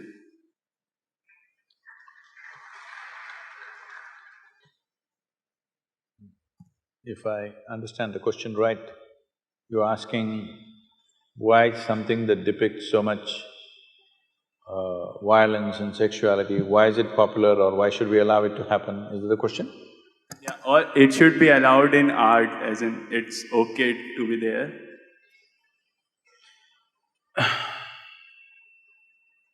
See, the dangers of this, even addressing this question is, now, if you address this question, immediately some people think their own ideas of what's right and wrong can be imposed on other people, which will not work. In a free society, it will not work. At the same time, is violence, extreme violence in movies and very gross ways of… Usually sexuality means generally a woman is being treated in a not necessarily a nice way. I remember in the 70s, there were movies, Hindi movies. I did not see most of them, but people used to tell me that there were some actors who were called rape specialists. Hindi? Yeah, in Hindi. So in every movie, there has to be one rape. It became almost like a standard for some time. So all those people who saw those movies as children, because there was no adult certification for that, anybody could go and watch it, they thought this is the way to treat a woman. Now when rape happens in the street, why are you surprised, I'm asking? We have cultivated them. All said and done, the cinema may be a commercial enterprise, but it has a profound impact in a society like this. See, in certain other countries, people watch the movie, go home, forget about it. Here it's not like that. We even elect them.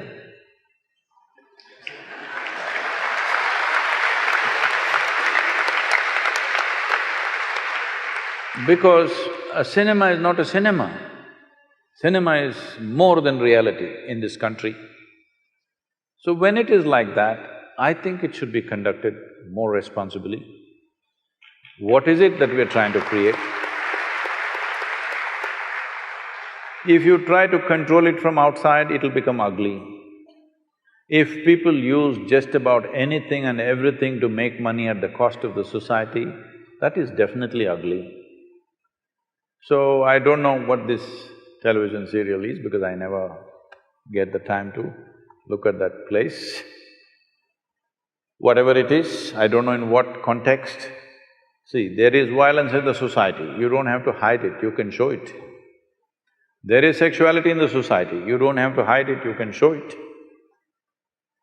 But are you glorifying it or are you showing it in a way that people say, this is not the way? You showed a rape because it's happened. When people see it, they must say, this is not the way. If they think, wow, this is the way, then what kind of society are you creating?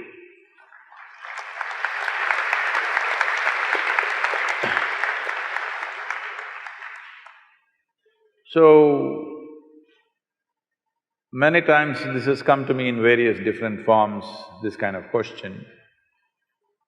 I think people are hiding behind art. I'm sorry if I say anything wrong. People are hiding behind the term art. If it is art, it should not be so commercial. You're doing commerce and you're calling it art.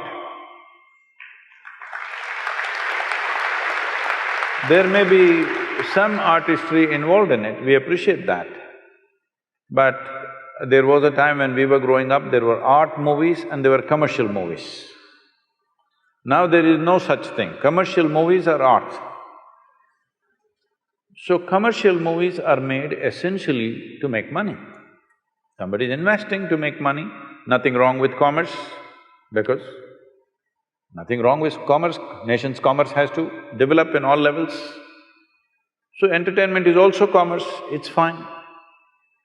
If it is commerce, then it must be controlled, there must be proper…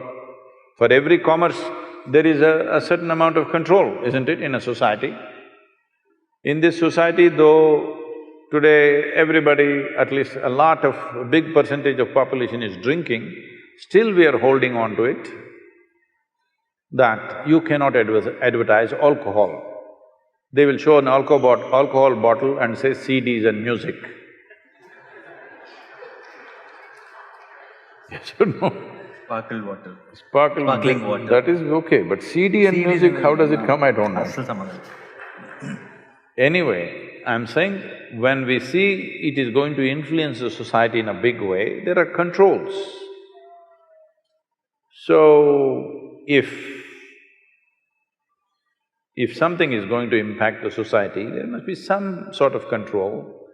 It is best the self-control is self-imposed rather than a government agency imposing it, because then it'll become something else very ugly, it'll become somebody who doesn't know anything about it. It is not about deciding what people should see and should not see. It is about where do we want to drive the society. Right now, more than… I don't know about this television serial, I'm continuously speaking about all the… what are these… video games. A 5-year-old child enjoys shooting people. That's the only thing he plays. He enjoys shooting people on the screen. It's quite good because it doesn't spill blood anywhere, it's okay. There it spills, but it's okay. Now when he becomes 18, doesn't he want to get a little real? Hello? In United States, the school shootings are happening. People think it's an American phenomena. No, no, no. If there were guns in Indian homes, it will happen. Hello? You think it won't happen? In America, in every home, there is more than one weapon, all right? In almost every home, there is more than one weapon, minimum. There is at least a shotgun and a handgun, for sure. We have toy guns. Not that, Kids, I'm saying yeah. real firearms. Yeah. So there is excess, so it is only happening in America. But if there were weapons in Indian homes, even here kids would be shooting each other, for sure. When emotions fire up, you want to shoot, isn't it? So from the age of 4, 5, if you're practicing how to shoot people, when you become 16, 17, 18, don't you want to get real? Don't you want to see some real blood? I don't see what's wrong. If you are cultivating your children to do this on the screen continuously, What is the problem for you if he gets real? Or if his friend gets real and he shoots your child, what is the problem, I'm asking? Because you must understand, certain actions have certain consequences. This must be handled responsibly by people who are creating those things. If you bring laws for everything, then society becomes ugly. Government cannot manage these things, people should manage these things. So if somebody makes such a thing, people should not go and watch it. But no, they all want to go and see. So somewhere they enjoy it, isn't it? Today you see any of the Hollywood movies, it's not like before. Before also they were shooting, but now it comes, the bullet enters and the brains splash and there is a rerun. Again it comes in slow motion and splashes all over the place. People are enjoying it. Once you enjoy these things, then violence is inevitable on the street. It's just a question of graduation, isn't it? So, what kind of society we want to create? All those people who influence the society in a big way, whether artists, politicians, media people, spiritual leaders, religious leaders, whoever has influence over people, they must look into themselves and see what is the consequence of our actions. This much responsibility must come.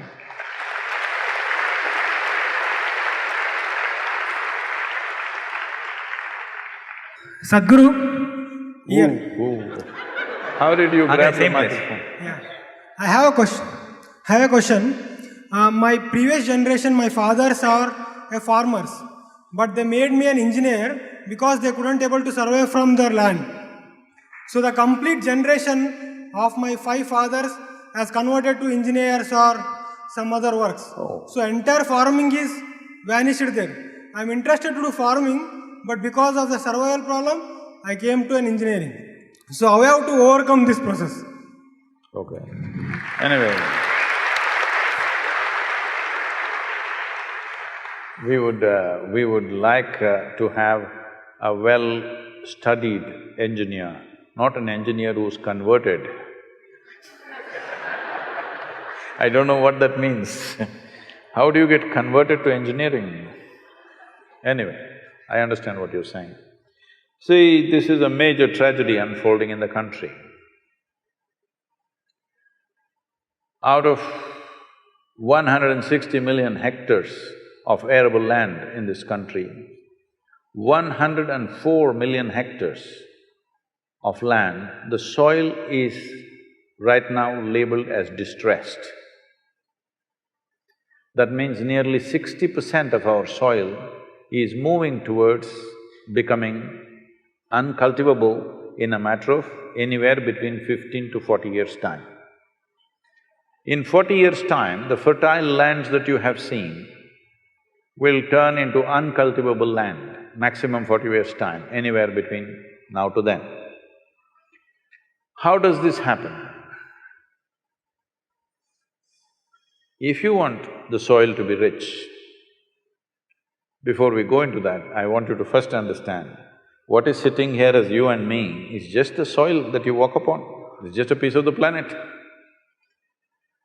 If the soil is weak, the food becomes weak. The food is weak, our very genetics become weak. There's substantial studies about this. So why has the soil become weak? Why such a phenomena is happening in this country? The only way you can put back organic content into the soil is by the leaves of the trees and the animal waste. Trees are gone long time ago, just to tell you to what extent. In the Ganga basin, which accounts for 25% of India's geography and 33% of India's agriculture, we have removed 92% of green cover in the last 50 years. 92%. What is our plan for this land? In Kaveri basin, which is some 83,000 square kilometers. Right now we're running a campaign called Kaveri Calling. All of you must be a part of it one way or the other. In Kaveri, in the last 50 years, we have removed 87% of the green cover. So no leaves, no trees, no leaves. Animals are all traveling abroad. How will you enrich the soil? The food that you're eating is just the soil. You ate it up. What did you put back? Nothing. By throwing chemicals, you think it'll happen? Pretentious agriculture is happening. If we don't change this, whatever other aspirations we have, everything will fail. Doesn't matter what business, industry, what you develop, we'll have serious issues. People think water is the issue. Water is not the issue, soil is the issue. If soil is rich, there will be enough water.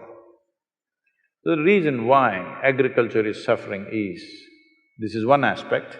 The other reason is, why at the time of independence, over 92% of Indian population was in agriculture. If you look back and see, 250 years ago, we were the largest economy on the planet. We were the biggest exporters, 33% of the world's export came from India 250 years ago. So what were we exporting? Were we exporting rice? No. Were we exporting agricultural produce? No. What were we exporting? We were exporting largely spices, more than that, textiles.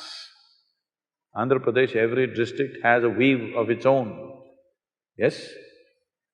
Textiles was the main thing.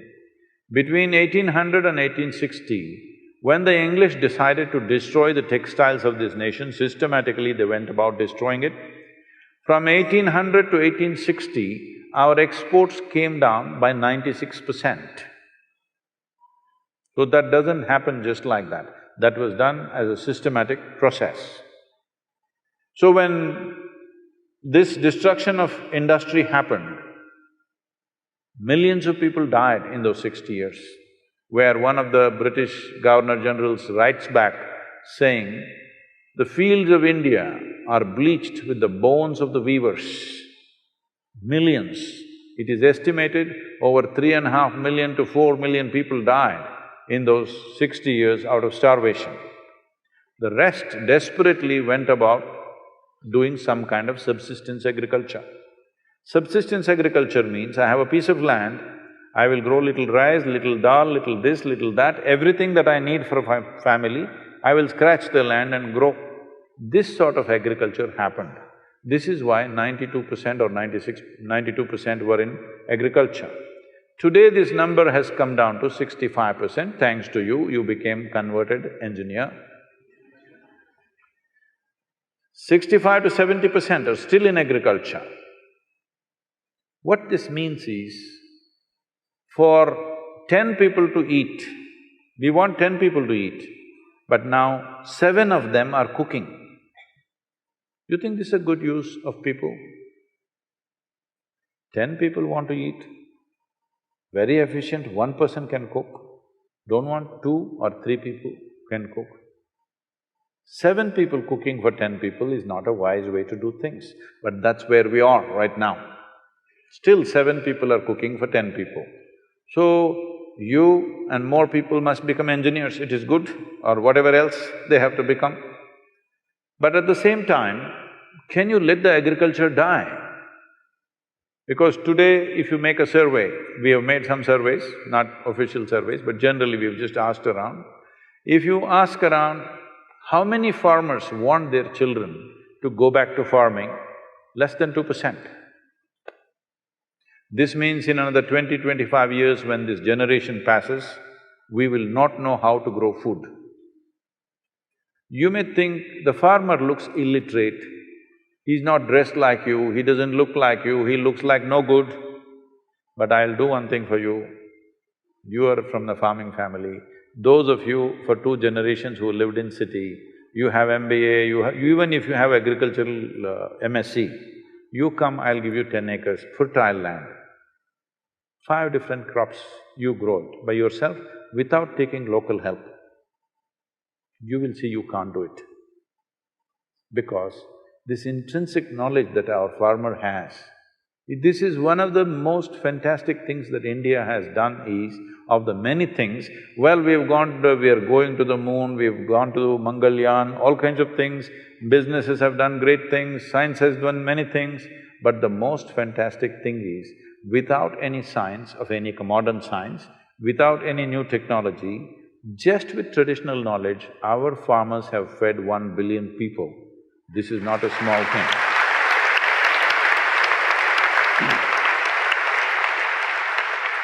So this transition from farming to other things should not happen out of desperation, should happen as a good plan to do. Right now, one reason why farming is not succeeding is, soil is weak, so water is scarce. Another thing is, scale is too small to make it successful. The average land holding is 1 hectare, that means 2¼ acres per family is what we have. At this level of holding, whatever you do is going to be waste. Everybody is under loan, okay? Some 78% of Tamil Nadu's farmers are under debt. Because, I'll just tell you an example. A young farmer in our region, it's very fertile region. He has 3.5 acres. So I meet him and ask him, what are you doing for your water? What's your water source? He says he's put 9 bore wells. In 3.5 acres, he's put 9 bore wells. Because there are bore well companies which will come and promise, if you put it here, more water will come, if you put it there, more water will come. Everybody is hitting bore wells and bore wells. In 3.5 acres, maybe there is 1 or 2 sources, or maybe there is no source of water. Because the scale is so small, everybody is putting a fence, everybody has a bore well, everybody has an electric connection. This is not going to work. We need the scale, otherwise it'll not work.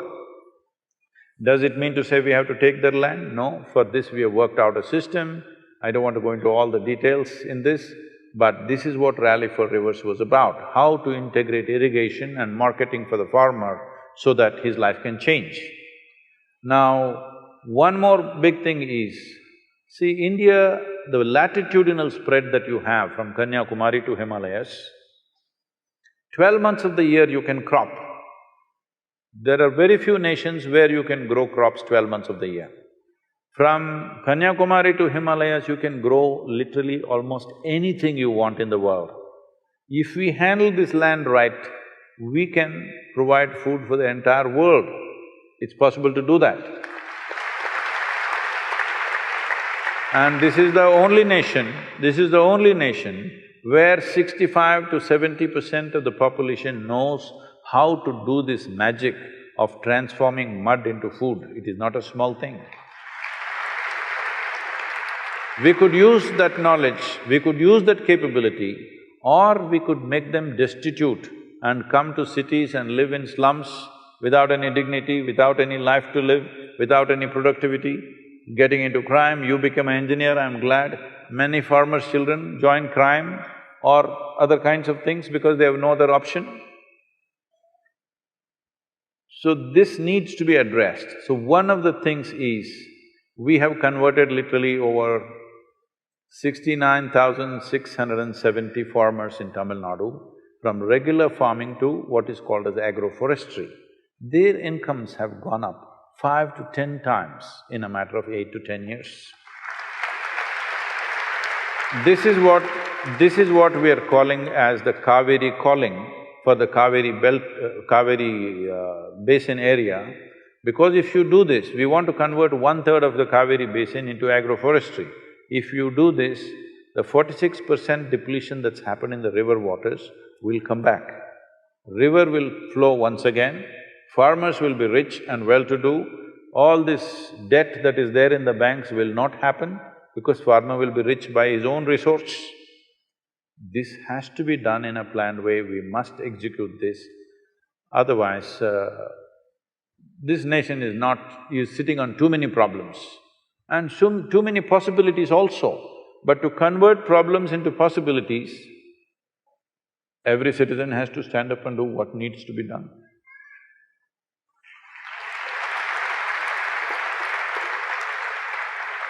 Namaskaram, Sadhguru. Where are you? Sadhguru here. Okay.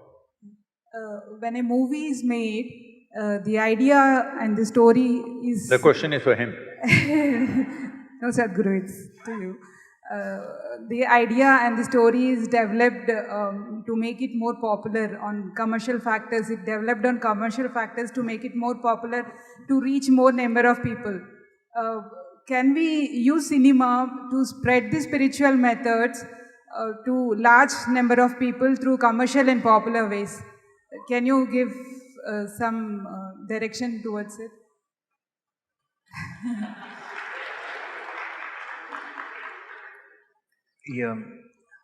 దీని మీద cinema తెచ్చా అంటున్నారా ఇలాంటి? To spread the spiritual methods, yes. Yeah.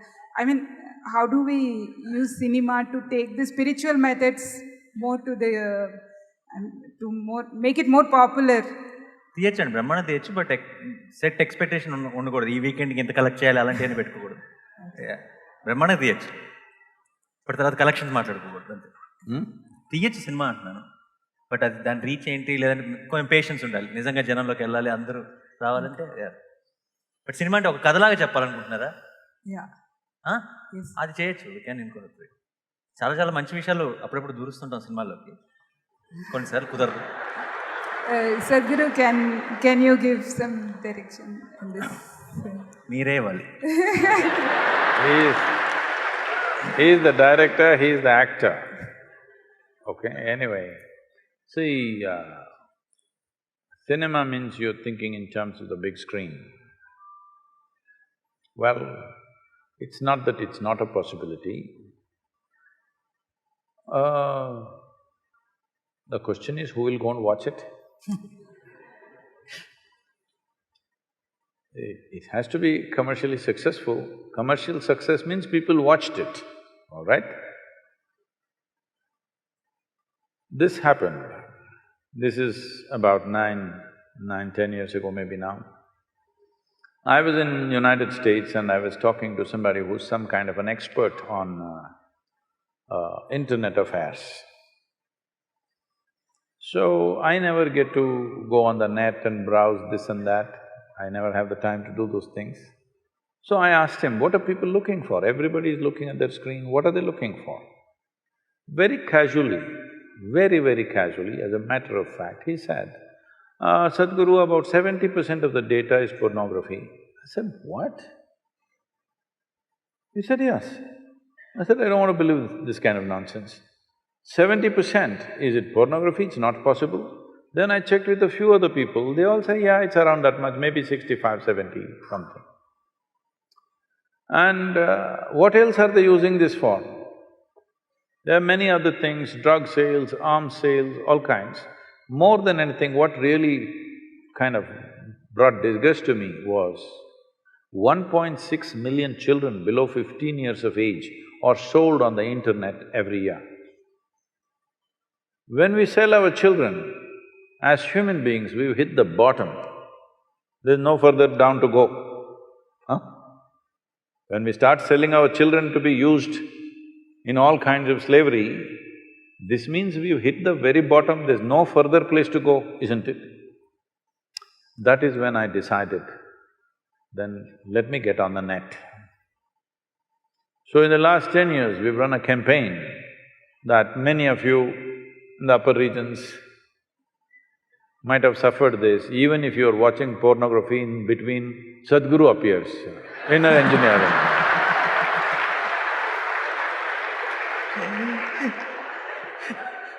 I'm saying this with some glee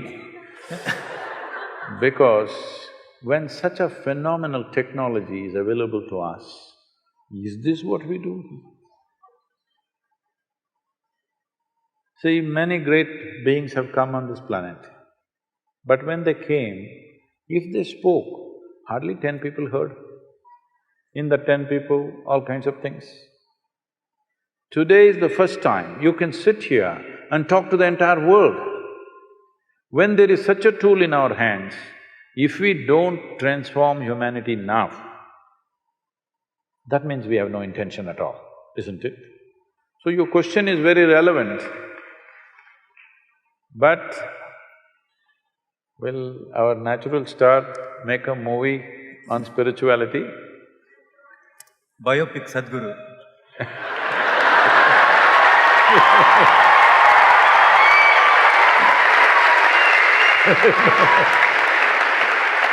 last సినిమాలో ఉన్న ఆఖరి షాట్లో ఆయన గెస్ట్ అపియరెన్స్ అలా పాస్ అవుతారు ఫ్రేమ్. ఓకేనా? So, it definitely, every medium that we have, not necessarily a spiritual process, every medium that we have of communication must be used to transform human beings, because that's the only problem that you have on this planet, human beings. There is no other problem. Hello? Yes or no? That's the only problem. So when there is such a powerful means of communication today, technology is available to touch every human being in whichever part of the world he or she is living. When this possibility is there, this is the time to transform humanity.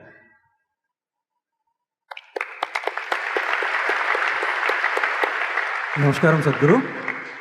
Here, Sadhguru, in the front, to your left. Namaskaram. Sadhguru, I would like to know how realized beings, only some of them become gods and others don't. Is there any science behind it, or do they come with any predetermined… No, they just life? have to die.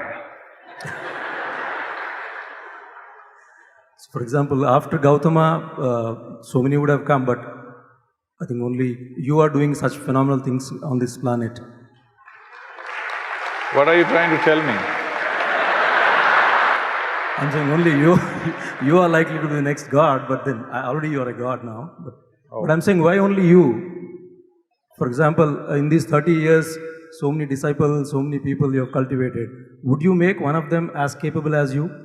In the days to come, in the years to come, can we see one of your disciples as Sadhguru?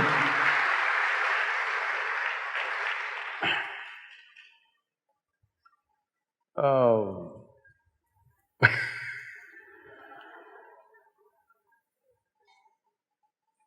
Gautama became a Buddha, did not become a god. Buddha means one who is a dada over his buddhi. One who has total mastery over his buddhi is a Buddha. One who has no mastery over his buddhi is a monkey, compulsive. So many things. Tell me, what is it human beings are suffering? Their own intelligence, isn't it? If you take away half their brain, they will sit peacefully. So they don't know how to handle their own intelligence, that's all they are. So in this, where does God come from? You must understand, this is a godless culture. Please listen to me carefully. This is a godless culture. There is no the God in this culture ever. This is a culture where we always told you, your life is your karma. Did we or not? Huh? What does it mean? Karma means action. When you say, my life is my karma, it means you are saying, my life is my making, whether I'm making it unconsciously or consciously. This is not a culture to look up, this is a culture to look in. This is not a culture where you want to go and sit in God's lap. Here, this is a culture which does not value God more than freedom, because mukti was our highest goal, moksha was our highest goal, not God, isn't it? Now, imported ideas you've got, see, they all know what is God, what is heaven, the geography of heaven, they know the entire details. In this culture, we still don't know who we are. We are asking, who am I? This is the most profound question. The best thing about being a Hindu is, you're confused. Yes, it's very good. Because this is a geographical identity. This is not a religious identity which builds you confidence. I know this, God is with me. There's no such thing here. You don't even know who you are. So you're a natural seeker. Once you don't know, once you realize you do not know, we can try an experiment with you. Suppose I ask you to walk from there to there now. You will walk very self-conscious, how others are looking at you, this, that. Walk like this. Suppose we turn off the lights and make it pitch dark. Now I ask you to walk from there to there. You will become super alert, isn't it? Hello? The moment you don't know, what is the next step? Do you become super alert or no? Some of you who do not know how to be alert will start imagining things and create fear. Otherwise, it's natural to become super alert, isn't it? So this is what it means. This is called as the intelligence of ignorance.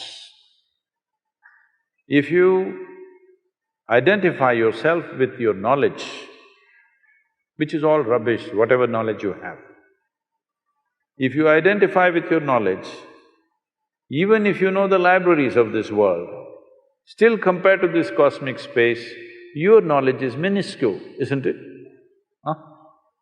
Is it minuscule or no? You may have 10 PhDs, still what you know is a minuscule. If you identify with a minuscule, you become a minuscule. But our ignorance is boundless. Hello? Our ignorance is limitless, isn't it? If you identify with your ignorance, you're limitless. Once you identify with your ignorance, your intelligence will never sleep. Even if your body sleeps, your intelligence is always awake, standing. Then we say you're awakened.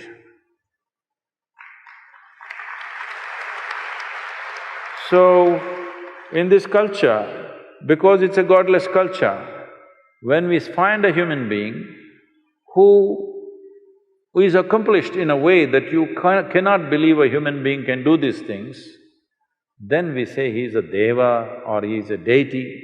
So, we say somebody is awakened because he is able to see and do things that you are not able to do. You naturally look up to him. So we make him like a deity. The word God comes from outside. We don't have a word for God, please see this. We call it a murti, we call it a yantra, we call it by different names. It's very appropriate. In this culture, people are referring to Tendulkar as cricketing god. It's not wrong. When we find somebody is accomplishing something that seems above what is human capability, what we think is human capability, then we look up to him as an accomplished being.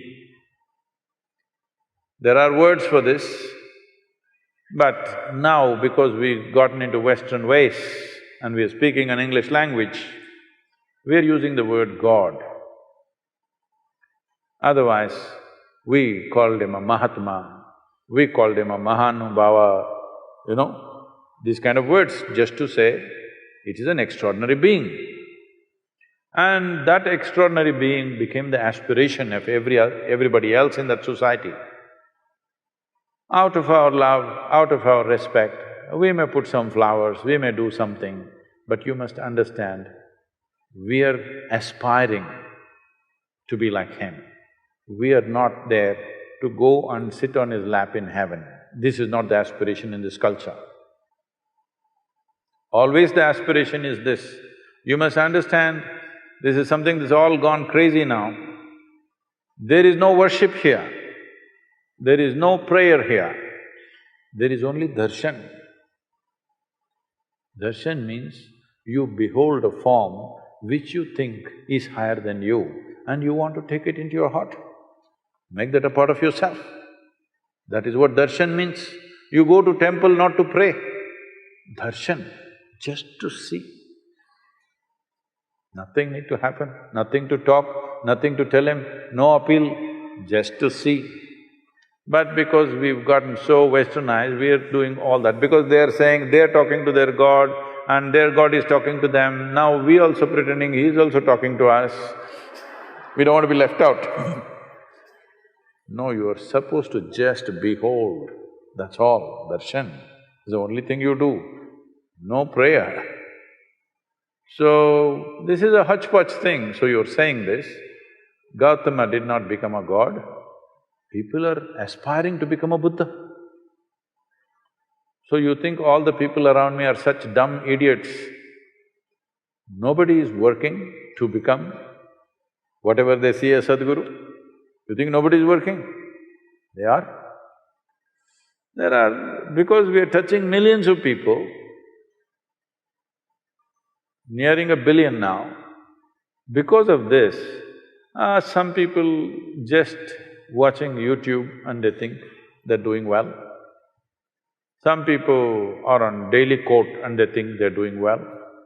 Some people have done inner engineering and they think something is happening.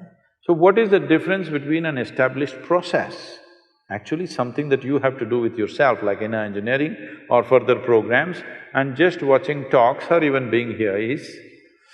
one is titillation, another is transformation. Titillation means you know what?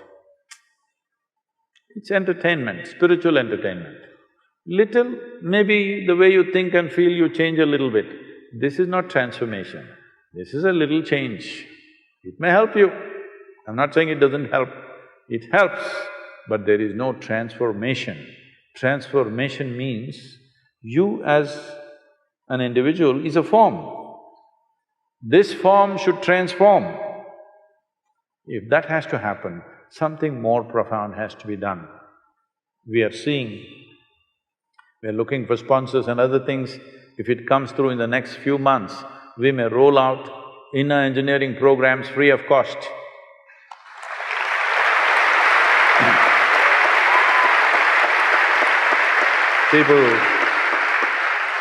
People are telling me, Sadhguru, you will have to file for bankruptcy. Such a thing will not happen. I'm sure people have enough sense when they see some value, they will respond in their own way and contribute in their own way to keep it going for others. So, we will make it like this, for you it is free.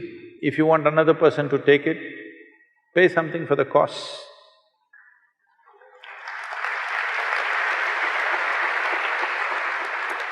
One last question. Namaskaram, Sadhguru. So we have an Indian tradition of like going to priest for a baby's name. So, and also when people start believing in some other religion, they change their name. So I have this question that has a person's name, like does a person's name have an influence on what he becomes?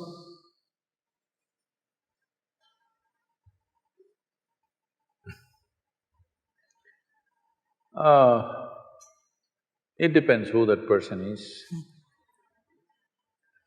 It is just that when we name our children, we want to name something pleasant or inspiring. The official name, we want it to be inspiring.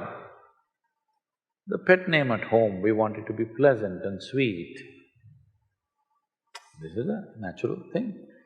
Why we want it to be inspiring is, when we utter, anybody who utters his or her name should feel something. Because your name has not only impact on you, it has impact on others because they are the people who say the name most of the time, not you. You don't go on chanting your name, it's the other people who say the name. So it must have a good impact on them when they utter the name. There is something called as sound. There is sound? Hello?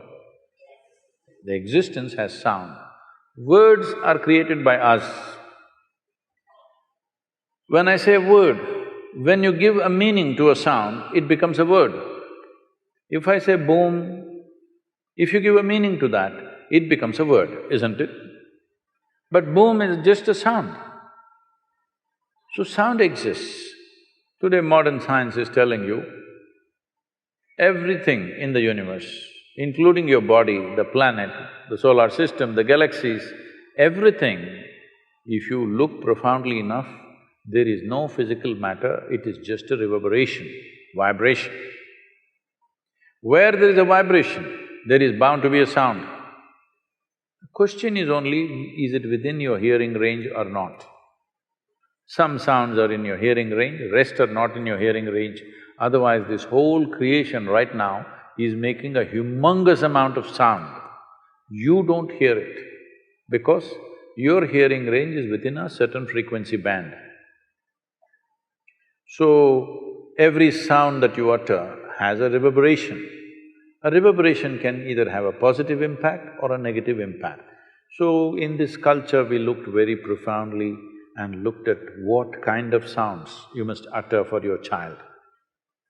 But today you're calling them cuckoo, bobo, momo. Nani. I didn't realize that. So cuckoo, bobo, nani, at home it's nice. But now that he's at home everywhere in the world, everybody calls him Nani. That's a different matter. But the idea of giving profound names is, it is for the sound structure of that name. When you utter that sound, there must be a reverberation which enhances who I am. And also for the people who utter that. All kinds of very… for a foreign tongue, very difficult sounding names, but profound impact. So sound and reverberations have impact. If there is somebody who's conscious, even today, I think I'm giving names for thousands of children every day. Depending upon the time, date and their birth and looking at their picture, we give a certain kind of name which fits that child, somewhere close around that. So this, different people were doing at different times, but everything, there is distortion. About everything there's distortion.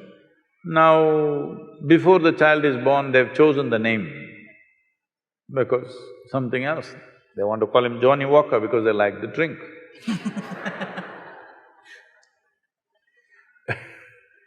So, times are changing, but the existence has not changed. Only the social times are changing. Existentially, nothing has changed. Reverberations are reverberations. What has impact on you has impact on you. Positive impact, negative impact is there in the world. Is it a deciding factor? No. You can have any kind of name and still live well. But we are trying to use every kind of support that we have, why not? Every little support becomes valuable when difficult times come, isn't it? If your name is Shiva, every day we have to utter the name Shiva, Shiva, Shiva. Even if we are not thinking of that one, just looking at you, we are saying Shiva. Even our dogs were named like this. Only today, because of the English people, lot of people think, in every family I see, it's just crazy. They have all Indian names, but the dogs have always foreign names. This is because this whole having a dog as a pet came from the English people. Because they were feeling lonely away from their homes, they loved their dog, cuckoo, bobo, momo, momo, all that. We had dogs, cows, animals in the house. I have one, Guruji. His name is Subramanyam. It's a beagle, Subbu. I did a film called Everyday Subramanyam, so we named him Subramanyam. Subramanyam is a good name for him. So we named everything like that because we have to utter it every day. One way or the other, we somehow utter sounds which are beneficial to us. Thank you very much.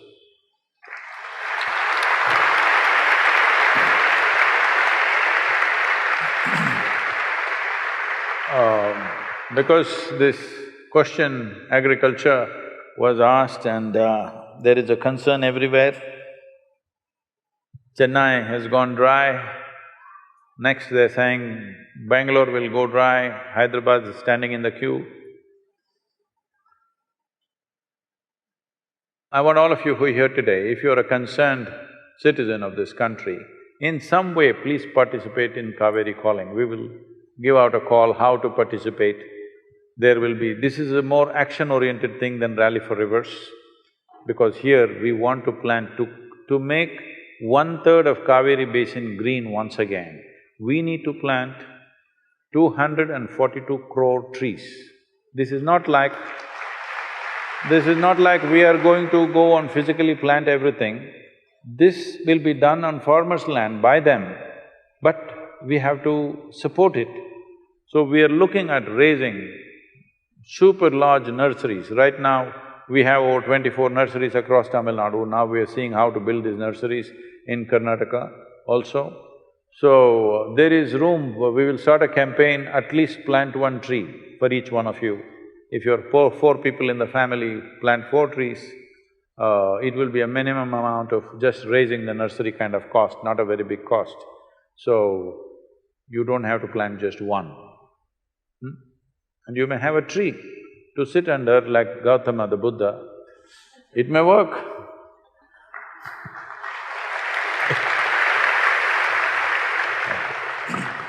Thank you very much. Concluding… If you want to say something, please. Yeah, I just wanted to say, I just told a few of my friends that I'm going to meet Sadhguru.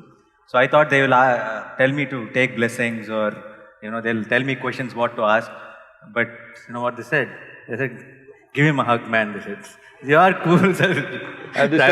This is a trick. No. This is a trick. No, it is not a trick.